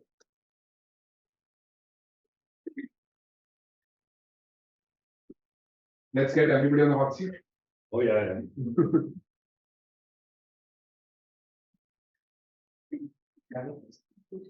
Oh, yeah, you can. Oh yeah. I'll just start sharing my screen. Yeah, this time the problem of this meeting.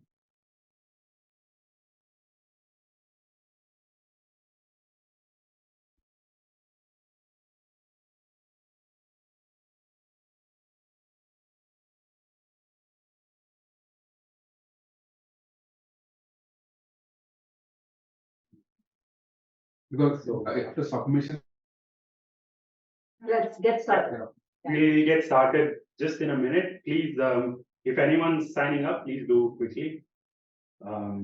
Yeah, we'll begin soon.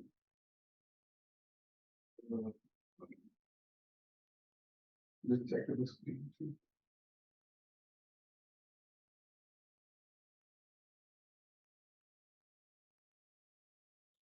Good. Is it fine? No, it's fine. Ask everybody. Just ask confirm because last time I was. Okay, can everybody see the full screen? Yeah, full screen. If there's any issues, please just let us know.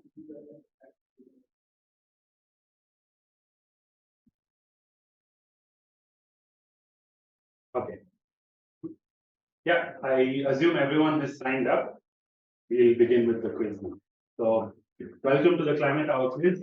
Like I said, I've kept it at a very introductory level. So, yeah, let's begin. So, okay, so the basic rules are you can type in your answers in the question, in the appropriate question number. So I will read out the question. I'll give you maybe a minute or two to think about the answer and just type it into the Google Forms link. I'm sorry, you may have to switch between windows back and forth, but oh yeah, it's okay. Yeah, so I kept it introductory. So please, I would highly encourage everyone that even if you're not sure about the answers, just give a guess. Usually in my experience as a quizzer, I found out that the very first instinct you have about a question is generally right. People often tend to overthink things and come up with very complicated answers. I've also kept all the questions such that the answer is maybe 1 or 2 words or a phrase, something very short. You don't have to give an essay. You don't have to like add diagrams, nothing like that. So just very simple, very straightforward. I'll go through all of the questions. There are 24 questions in total. And then I'll go through one of them, each of them again, to give you some time to write down your answers and think about it. And I'll give a short time of maybe a couple of minutes, and then we will close the submissions for the Google Forms, and then I will run through the answers. I hope that's clear to everyone. Let's begin. Okay, question number 1.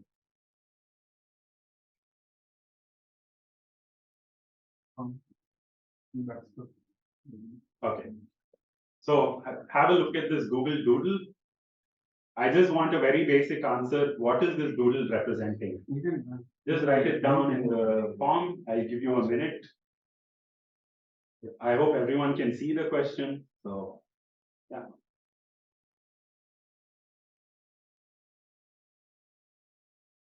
It's a very straightforward, just what does this Google Doodle show you?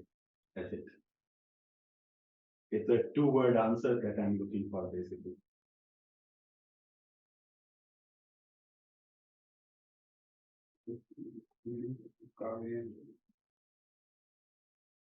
Okay, I assume everyone has it. Moving to the next question. So here you see a diagram of a migration patterns of a particular animal. Below you see that the time periods under each of the diagrams.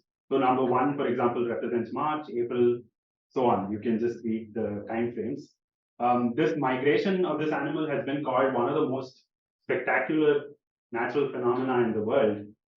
It's interesting because what you see here 1 through 6 forms a complete cycle. So at the end of slide number 6, you see that it's back to where number 1 is. And so the interesting thing It's about not this over, but my parts are over. Yeah, it's still 5. If correct time level before my window. one second. Refreshes because I'm putting in a big order for my lab. Yeah, okay, sorry about that. So this migration pattern has been called one of the most spectacular natural phenomena in the world.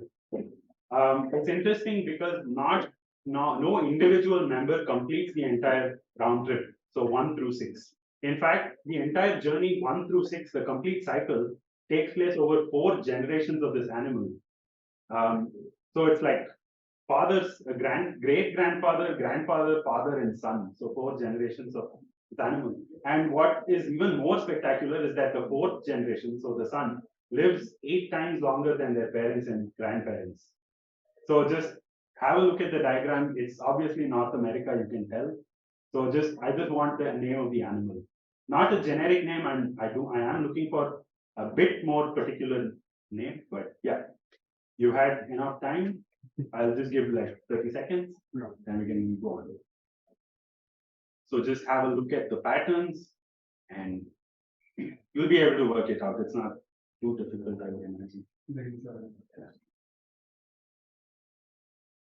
Okay, next question.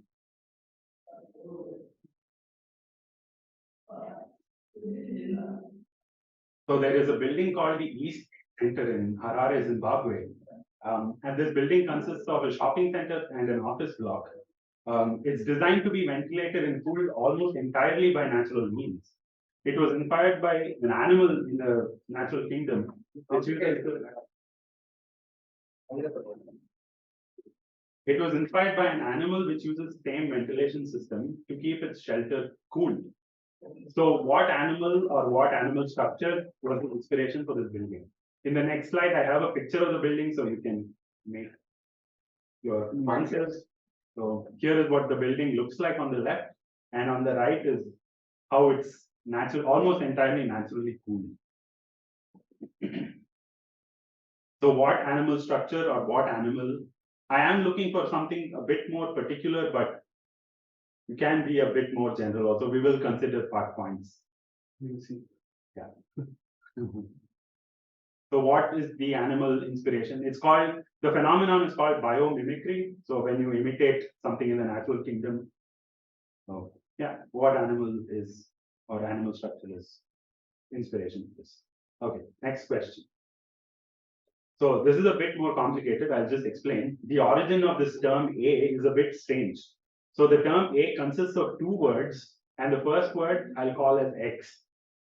The Oxford English Dictionary lists the original meaning of X as quote, obtained by digging or found buried in the earth. And this definition of X dates back to 1652. But by the early 1700s, this X underwent a transition in meaning because of revolutionary scientific discoveries of the early 1700s. And so over time, X, which was originally meant to be obtained by digging, meant something else.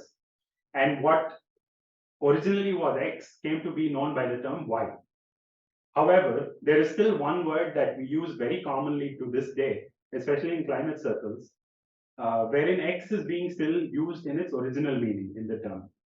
So all I want is just identify either X or A. It's if you get one, you get the other, basically. So give me either one, I'll accept it. So think about the meaning obtained by digging, found buried in the earth. Think about what something like that is still in use today. We had discussed in a meeting also. today. Yeah, we discussed it in The the word, discussion as well. There's a lot of questions here which was discussed in the meeting actually. Yeah, okay. Okay, next question. So again, this was discussed in the meeting. The gold standard foundation is the globally accepted certification standard for carbon mitigation projects. Compared to the UN rate for one carbon credit, which is about between $40 and $80, the gold standard carbon offset carries a price premium, which is about $150. So their vetting process is a bit different, and they make sure that carbon credit is valid. That's why it carries a premium price. So what public transport system was the first ever to be awarded a gold standard for energy efficiency? I'll give you a hint. This public transportation system is based in India. It was first, I'll give you a even better hint. It was first launched around 2011, 2012. So what public transport system was this? it's still the best. Debatable. Debatable.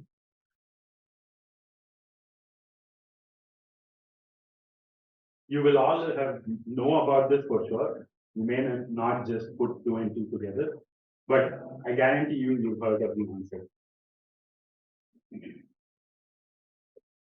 Okay, moving on. This is a bit on the weirder side, I would say. So there is, you all must know of a sea cucumber, which is an animal that dwells in the bottom of the ocean, particularly near coral reefs. Now, the poop of this sea cucumber is particularly important to the well-being of coral reefs because it possesses a certain special property. This poop is also known to prevent algal blooms, due to which sea cucumbers are often called vacuum cleaners of the ocean. Now, this poop is very important to the well-being of coral reefs in order to prevent algae from blooming, which again kills coral reefs. So what is this property that I'm looking for that is so important to coral reefs? And it's become especially more important in recent decades. So just think about what's happening to coral reefs in recent decades, why it's happening.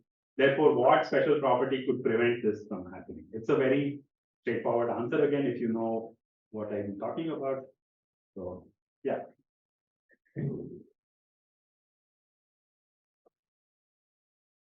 Okay, moving on. This is a very basic question. Just tell me what city is being shown here. As you can see, there's a fake skyline so that people can take pictures because the actual city is so polluted. Have a look at the people, have a look at this architectural styles. You at least will know a general area of the world where this city is situated. Maybe you will even know the actual city. So just it'll be the first city you think of when you think of this 1/4 mark. part of the world. Yeah. Correct answer is correct answer. Yeah. What city is this? Okay, next question. So the X Wildlife Sanctuary with a 30-mile radius is one of the largest protected areas of Europe. This sanctuary contains boars, wolves, bison, deer, so many other animals that are native to Europe. Now, the interesting thing about this sanctuary is that it has had an 8 to 10-fold increase in wildlife population since the year 1986. just tell me what is X. Where is this wildlife sanctuary situated? If you know X, then you will 100% know why 1986, why there's been an increase in population. I tried to Google it, I didn't find it. No Googling, please. But it's not. Oh, it's not? Okay. Then good luck trying to Google it. Again, have a look at the pictures. You can kind of place, I suppose, but it's also easy to work out. Okay. Next question. Okay. The Taj X zone is the defined area of 10,500 square kilometers around the Taj Mahal. The Supreme Court passed a ruling in December of '96 regarding the protection of Taj Mahal from pollution. Basically, what this ruling said is that under this law, industries have to stop using coal or coke in this zone, the Taj X zone, shift to natural gas, relocate, or shut down. The X zone covers over 40 monuments and including 3 UNESCO sites, namely the Taj Mahal, Agra Fort, and Fatehpur Sikri. And the most important clue is that X got its name due to its shape. I'll show you a picture of the zone. Just tell me what the name of the Taj X zone is, or just identify X. So this is what the zone looks like. So the actual zone is the outer boundary that you see.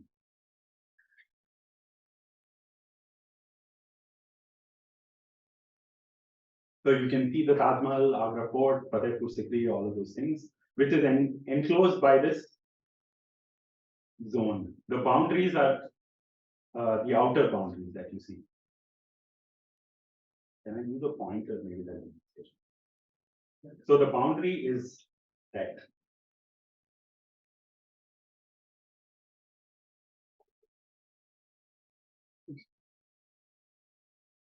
Okay.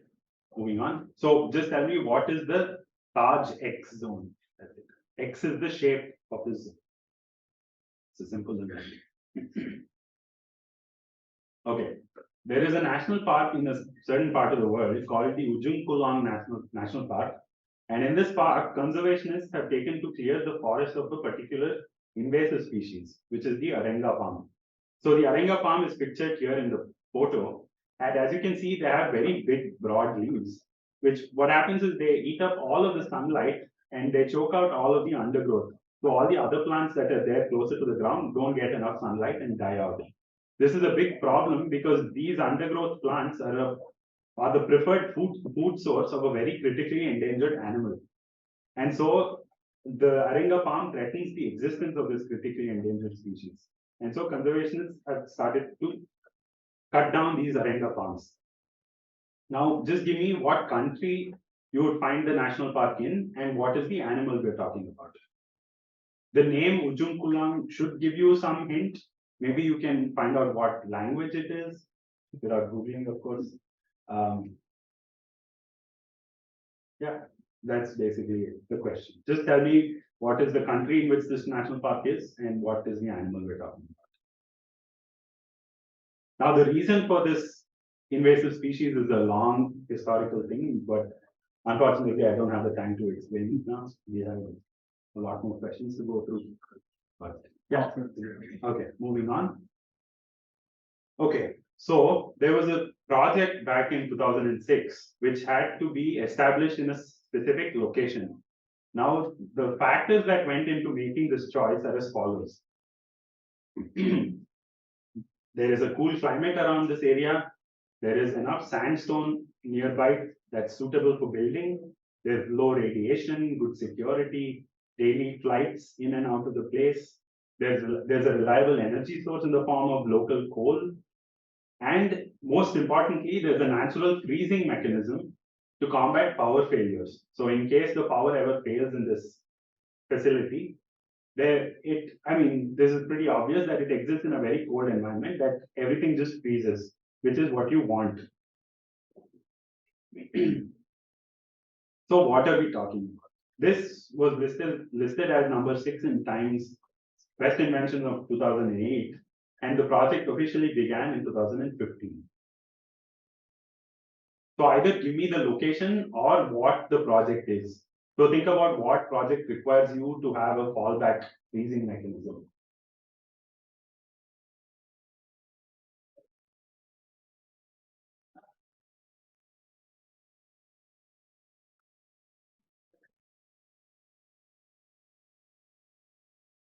Okay, moving on. Okay, so the 4-Pest campaign was a movement to exterminate 4 pests: rats, flies, mosquitoes, and sparrows during the Maoist period in China. In this campaign, the motive to eliminate sparrows was that each sparrow consumed about 2 kgs of grain per year. So if they wanted to have higher crop production, they had to kill all the sparrows.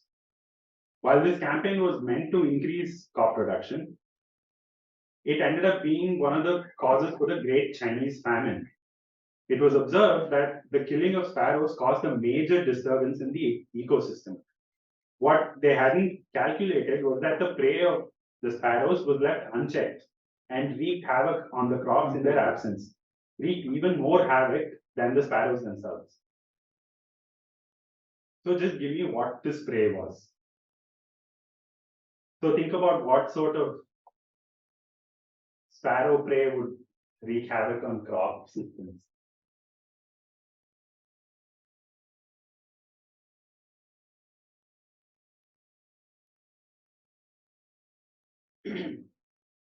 Okay, next question. The coqui frog is a species native to the mountains of Puerto Rico, and they're famous for their distinctive croaks. That's why they're called coqui, because that's how they sound, basically. So they were studied by researchers from UCLA back in the early 90s, back in the late 90s. But when they went back to observe them 20 years later, they had found that the average temperature of the forest had gone up because of climate change. And this increase in temperature had done a curious thing to the frogs' calls. Just tell me what change they observed. And if you know what change they observed, for bonus, you can also give me the reason for this.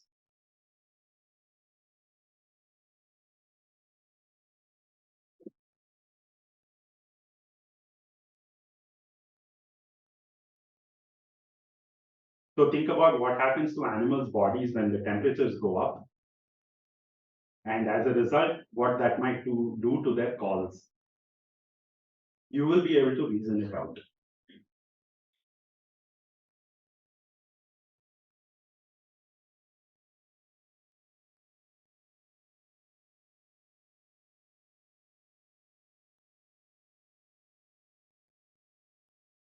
Okay, moving on. So there's a national park or a protected forest in India, which has a curious name. Now, the origin of this name, there are 2 theories.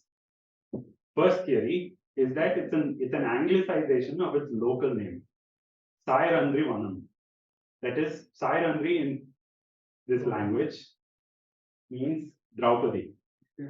And the story is that Draupadi and the Pandavas stayed in this forest during their Vanavasa.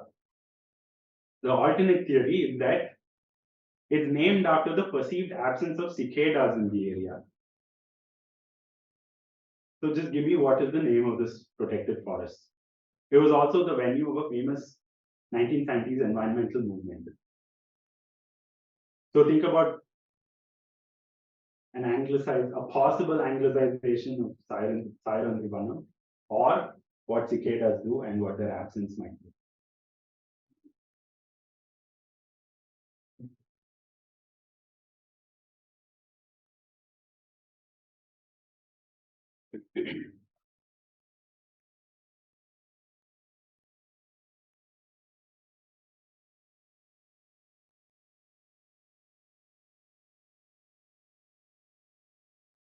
Okay, moving on.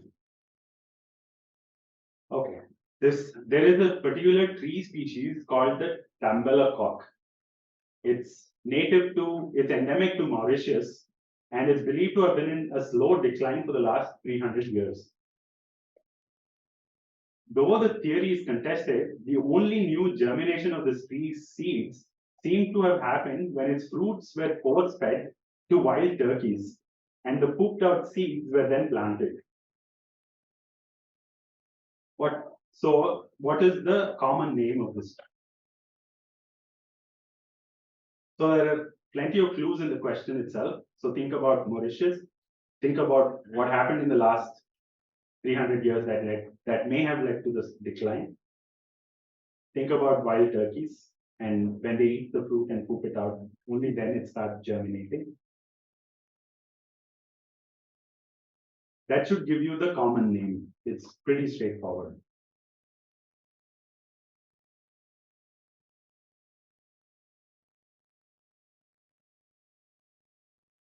Yeah, there is a photo of this tree as well. I mean, not sure if that will help, but this is what the tree looks like. This is unrelated. I just wanted to show a picture of it in there.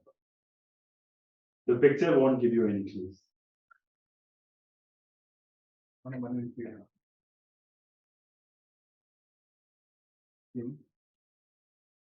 Okay, this is the question. Yeah, write down your answers on the Google form. Okay, next question. So in 2015, X partnered with Parley for the Oceans to turn marine pollution into marine pollution like bottles, wrappers, and other plastic items into shoes and sportswear. And X revealed that they've sold over 1 million pairs of these shoes made from marine waste. And they're also developing a 100% recyclable shoe called the Futurecraft Loop, in a major step towards sustainable future. Most important clue is that X's name derives from the founder's name, Adolf Dassler. And it is globally famous for their iconic logo, representing speed and movement.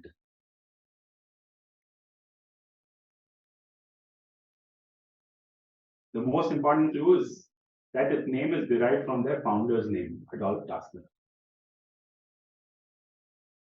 Yeah.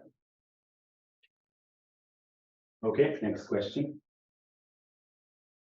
There have been 5 such events in the history of Earth, each marking a boundary between different geological periods. Or rather, this event is what is the base reasoning for marking geological periods.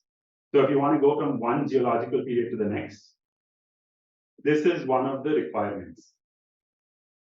The first one is the Ordovician, Silurian, and the second one Devonian, Permian Triassic, Triassic Jurassic.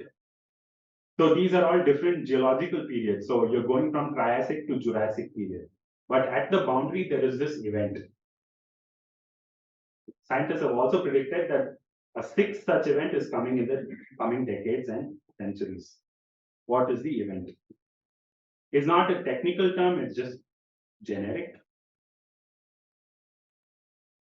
It's a 2-word term I'm looking for.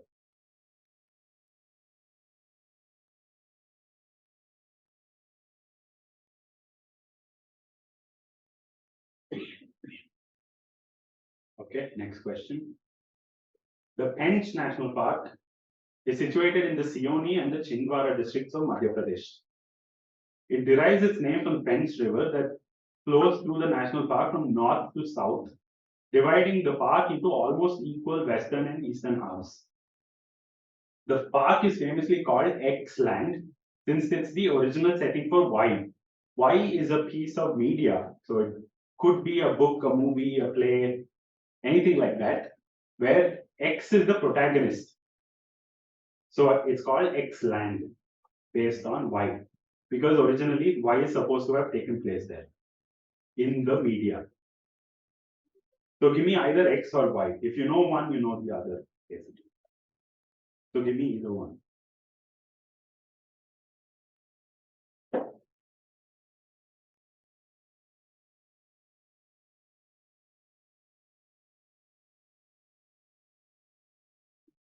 Okay, next question.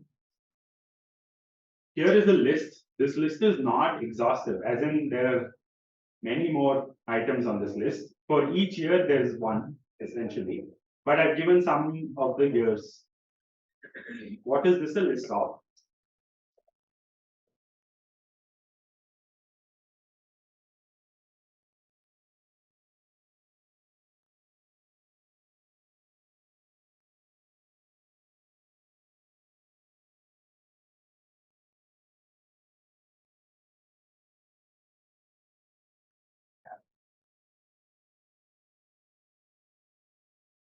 Okay, next question.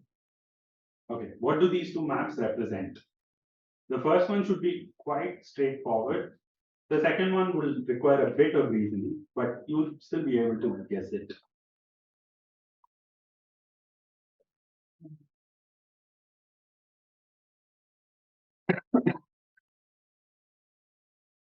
So give me both.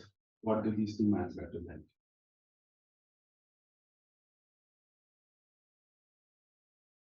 Look at the differences between them. Look at the areas where one is highlighted and the other one is not. There are plenty of clues, I would say.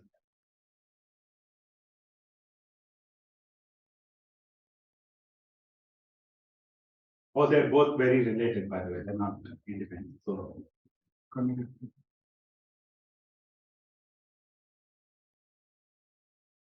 okay, next question.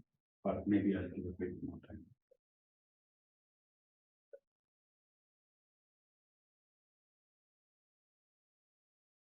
Next question. This was again discussed in the panel discussion. X are among the most diverse and productive ecosystems which provide essential services and supply all our fresh water. However, they continue to be degraded, due to which the negotiation for the Ramsar Convention began in the 1960s for their protection. They include all of these things. They basically are areas where water is present near or on the soil throughout the year. So what is X? X is a slightly technical term, but it encompasses all of these lakes, rivers, so on.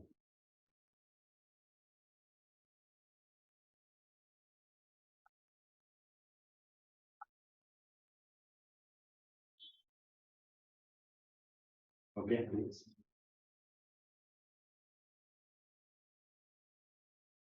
Okay.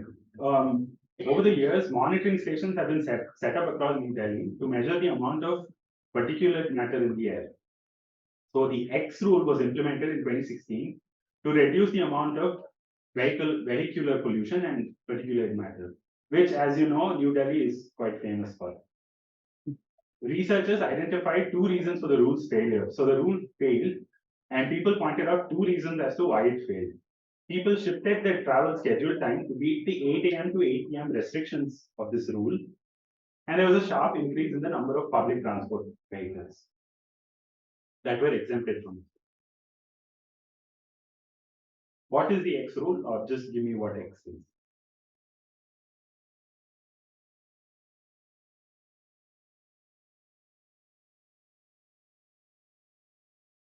Okay, next question. You can find X just about anywhere you go, ranging from the roof above your head, your garden walls, cracks in the pavement, so on. It's a plant that grows all around us. From hot deserts to caves, they can survive many extreme conditions and play an important role in the biodiverse habitats. They enable other plants around them to thrive, such as in marshes and woodlands, and they play a vital role in the development of new ecosystems because they keep their environment very moist. Despite all of this, they're often very overlooked and neglected. Just give me X.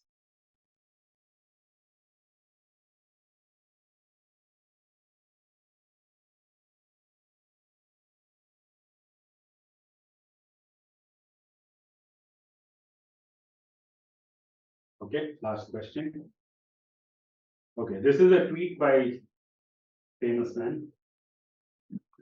The concept of blank was created by and for the Chinese in order to make US manufacturing non-competitive. What is blanked out? It's a two-word term which you heard plenty of in this discussion. This is a two-word term. Yeah, this is the last question. So after you give the answer to this, hit submit. We will close the opening in a minute or two so that you can't give answers once I start giving out the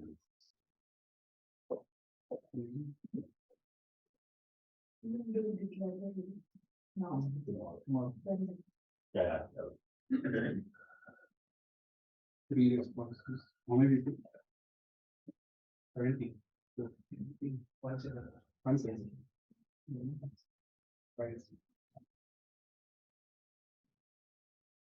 5 responses. Yeah, we'll leave it open for another minute or two.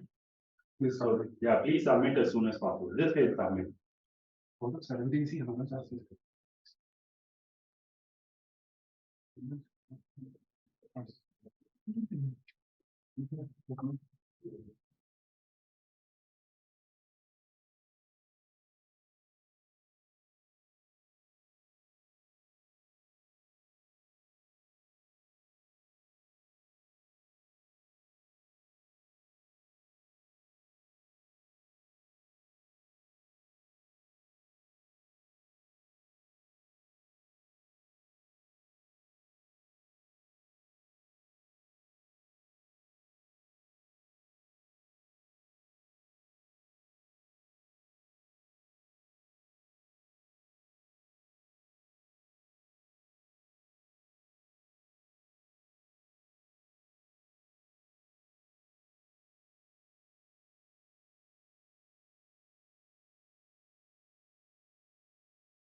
Okay, 30 more seconds, we'll close the submission. So please submit as soon as you can. Yeah, yeah.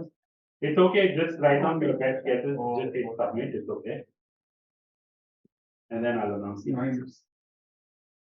Himanshu, the average should be. Okay.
Okay, we are closing submissions now. Just hit submit. And here we will have the answers shortly. That's it, no? Yeah.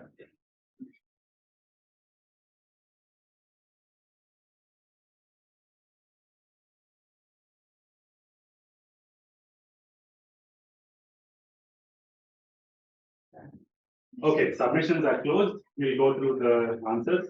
I'll go through them quickly. I don't want to keep you too long. It's already past time.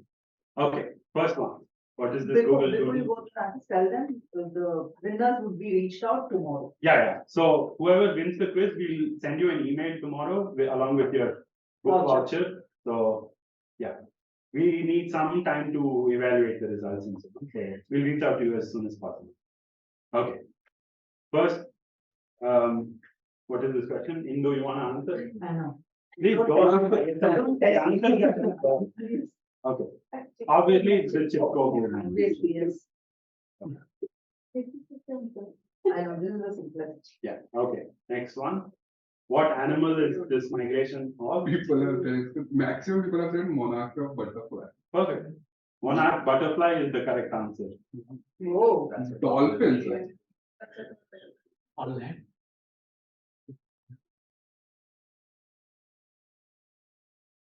Yeah, okay. Next question. Okay, so this Eastgate Center in Harare, Zimbabwe, what is the animal that it's based on? It's termite monkeys. If in case there is a tie or anything like that, I will accept ants, but the answer I'm looking for are termites specifically. Okay, the two-word term, fossil fuels. Originally, fossil meant mineral, what we now call mineral, originally used to be called fossil. So you have fossil paper, fossil oil, things like that, which all died out, except fossil fuels, which is still abundantly used today, both as a word and as the material itself. Okay, the gold standard foundation, what is the public transport system?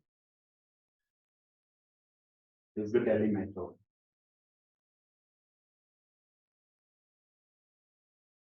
Okay, the poop of the sea cucumber, what is the special property that it has? The answer is that it's very alkaline. I'm sorry for the video. That's satisfying to watch it. Okay. Keep it as a Okay, so it's very alkaline because, as you all know, it combats ocean acidification.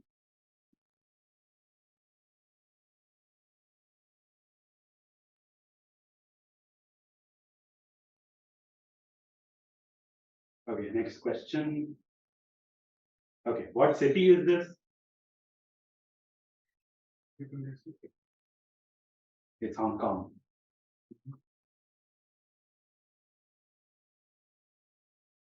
X wildlife sanctuary. Anyone want to answer a guess? Oh, it's Chernobyl. So because Chernobyl was evacuated and currently it's uninhabited, wildlife has had a chance to really boom. And that's the reason you see the 8 to 10-fold increase in wildlife populations. The Taj X zone, what is this? It's the Taj trapezium zone. Some people want it. Where would you find Ujung Kulon National Park and what animal are we talking about? It's found in Indonesia and it's protecting the Javan rhinoceros.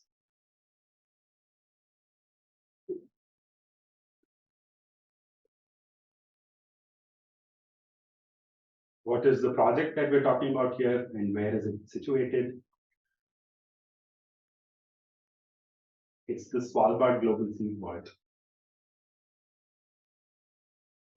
Svalbard is an island. It's the northernmost inhabited place in the world. It belongs to Norway. And it's a global seaboard where every seed of every species that we currently know of is stored in case of an environmental collapse so that we may regrow all of the plants again.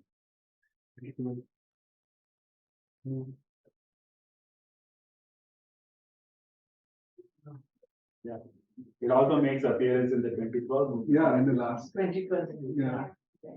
That's right. The 4S campaign, what was the prey of the sparrow? It was locusts. I apologize because that is not a sparrow, but it is a locust. If you wouldn't have told, I wouldn't have. Come on, you don't know. This for the kids.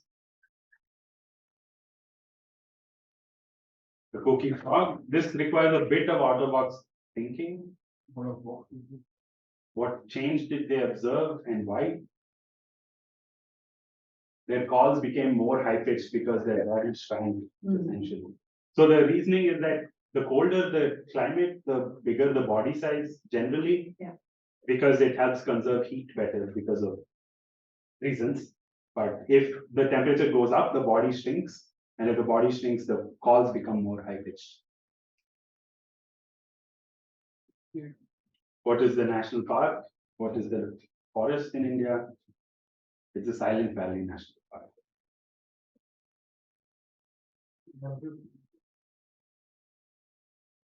The Tambelacot tree. What's the common name of this tree? It's called the dodo tree. 15%. Yes. What brand are we talking about? Adolf Dassler. So Adolf Dassler was nicknamed Addy by his friends and family. So his name was Addy Dassler, which lends its name to Adidas.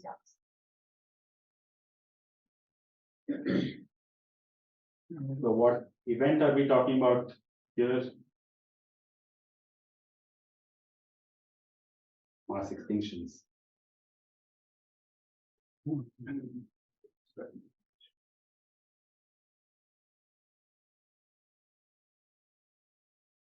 The French National Park is also called X-land.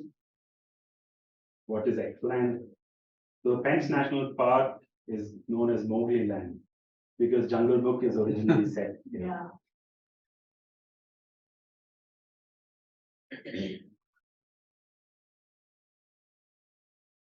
What do these maps represent?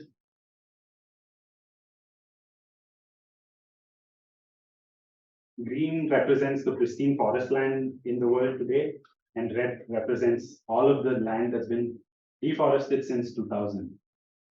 So the clue should have been Brazil and Indonesia, because these two countries are particularly infamous for having been severely deforested in the last 20 years or so. Where you can see that they're very highly concentrated in red. Okay, next question. What is this list about?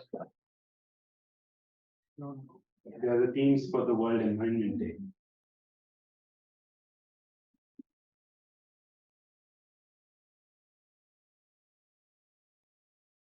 Okay, X. What is X here?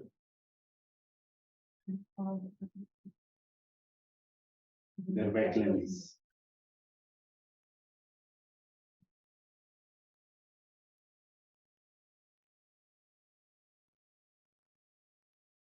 Okay, what was the X rule that was initiated in Delhi? It was the odd even rule.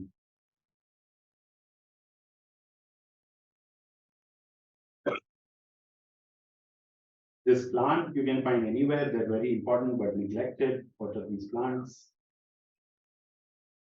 They're moss.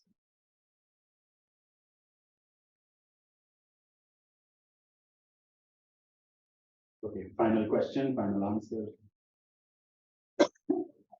Global warming from the man himself.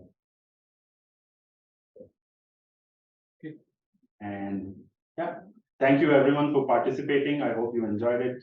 We'll reach out to the winners shortly. Thank you all for being here. Thank you for taking the time out of your days to attend this event. We're very grateful to all of you and see you soon. Thank you so much. Bye-bye.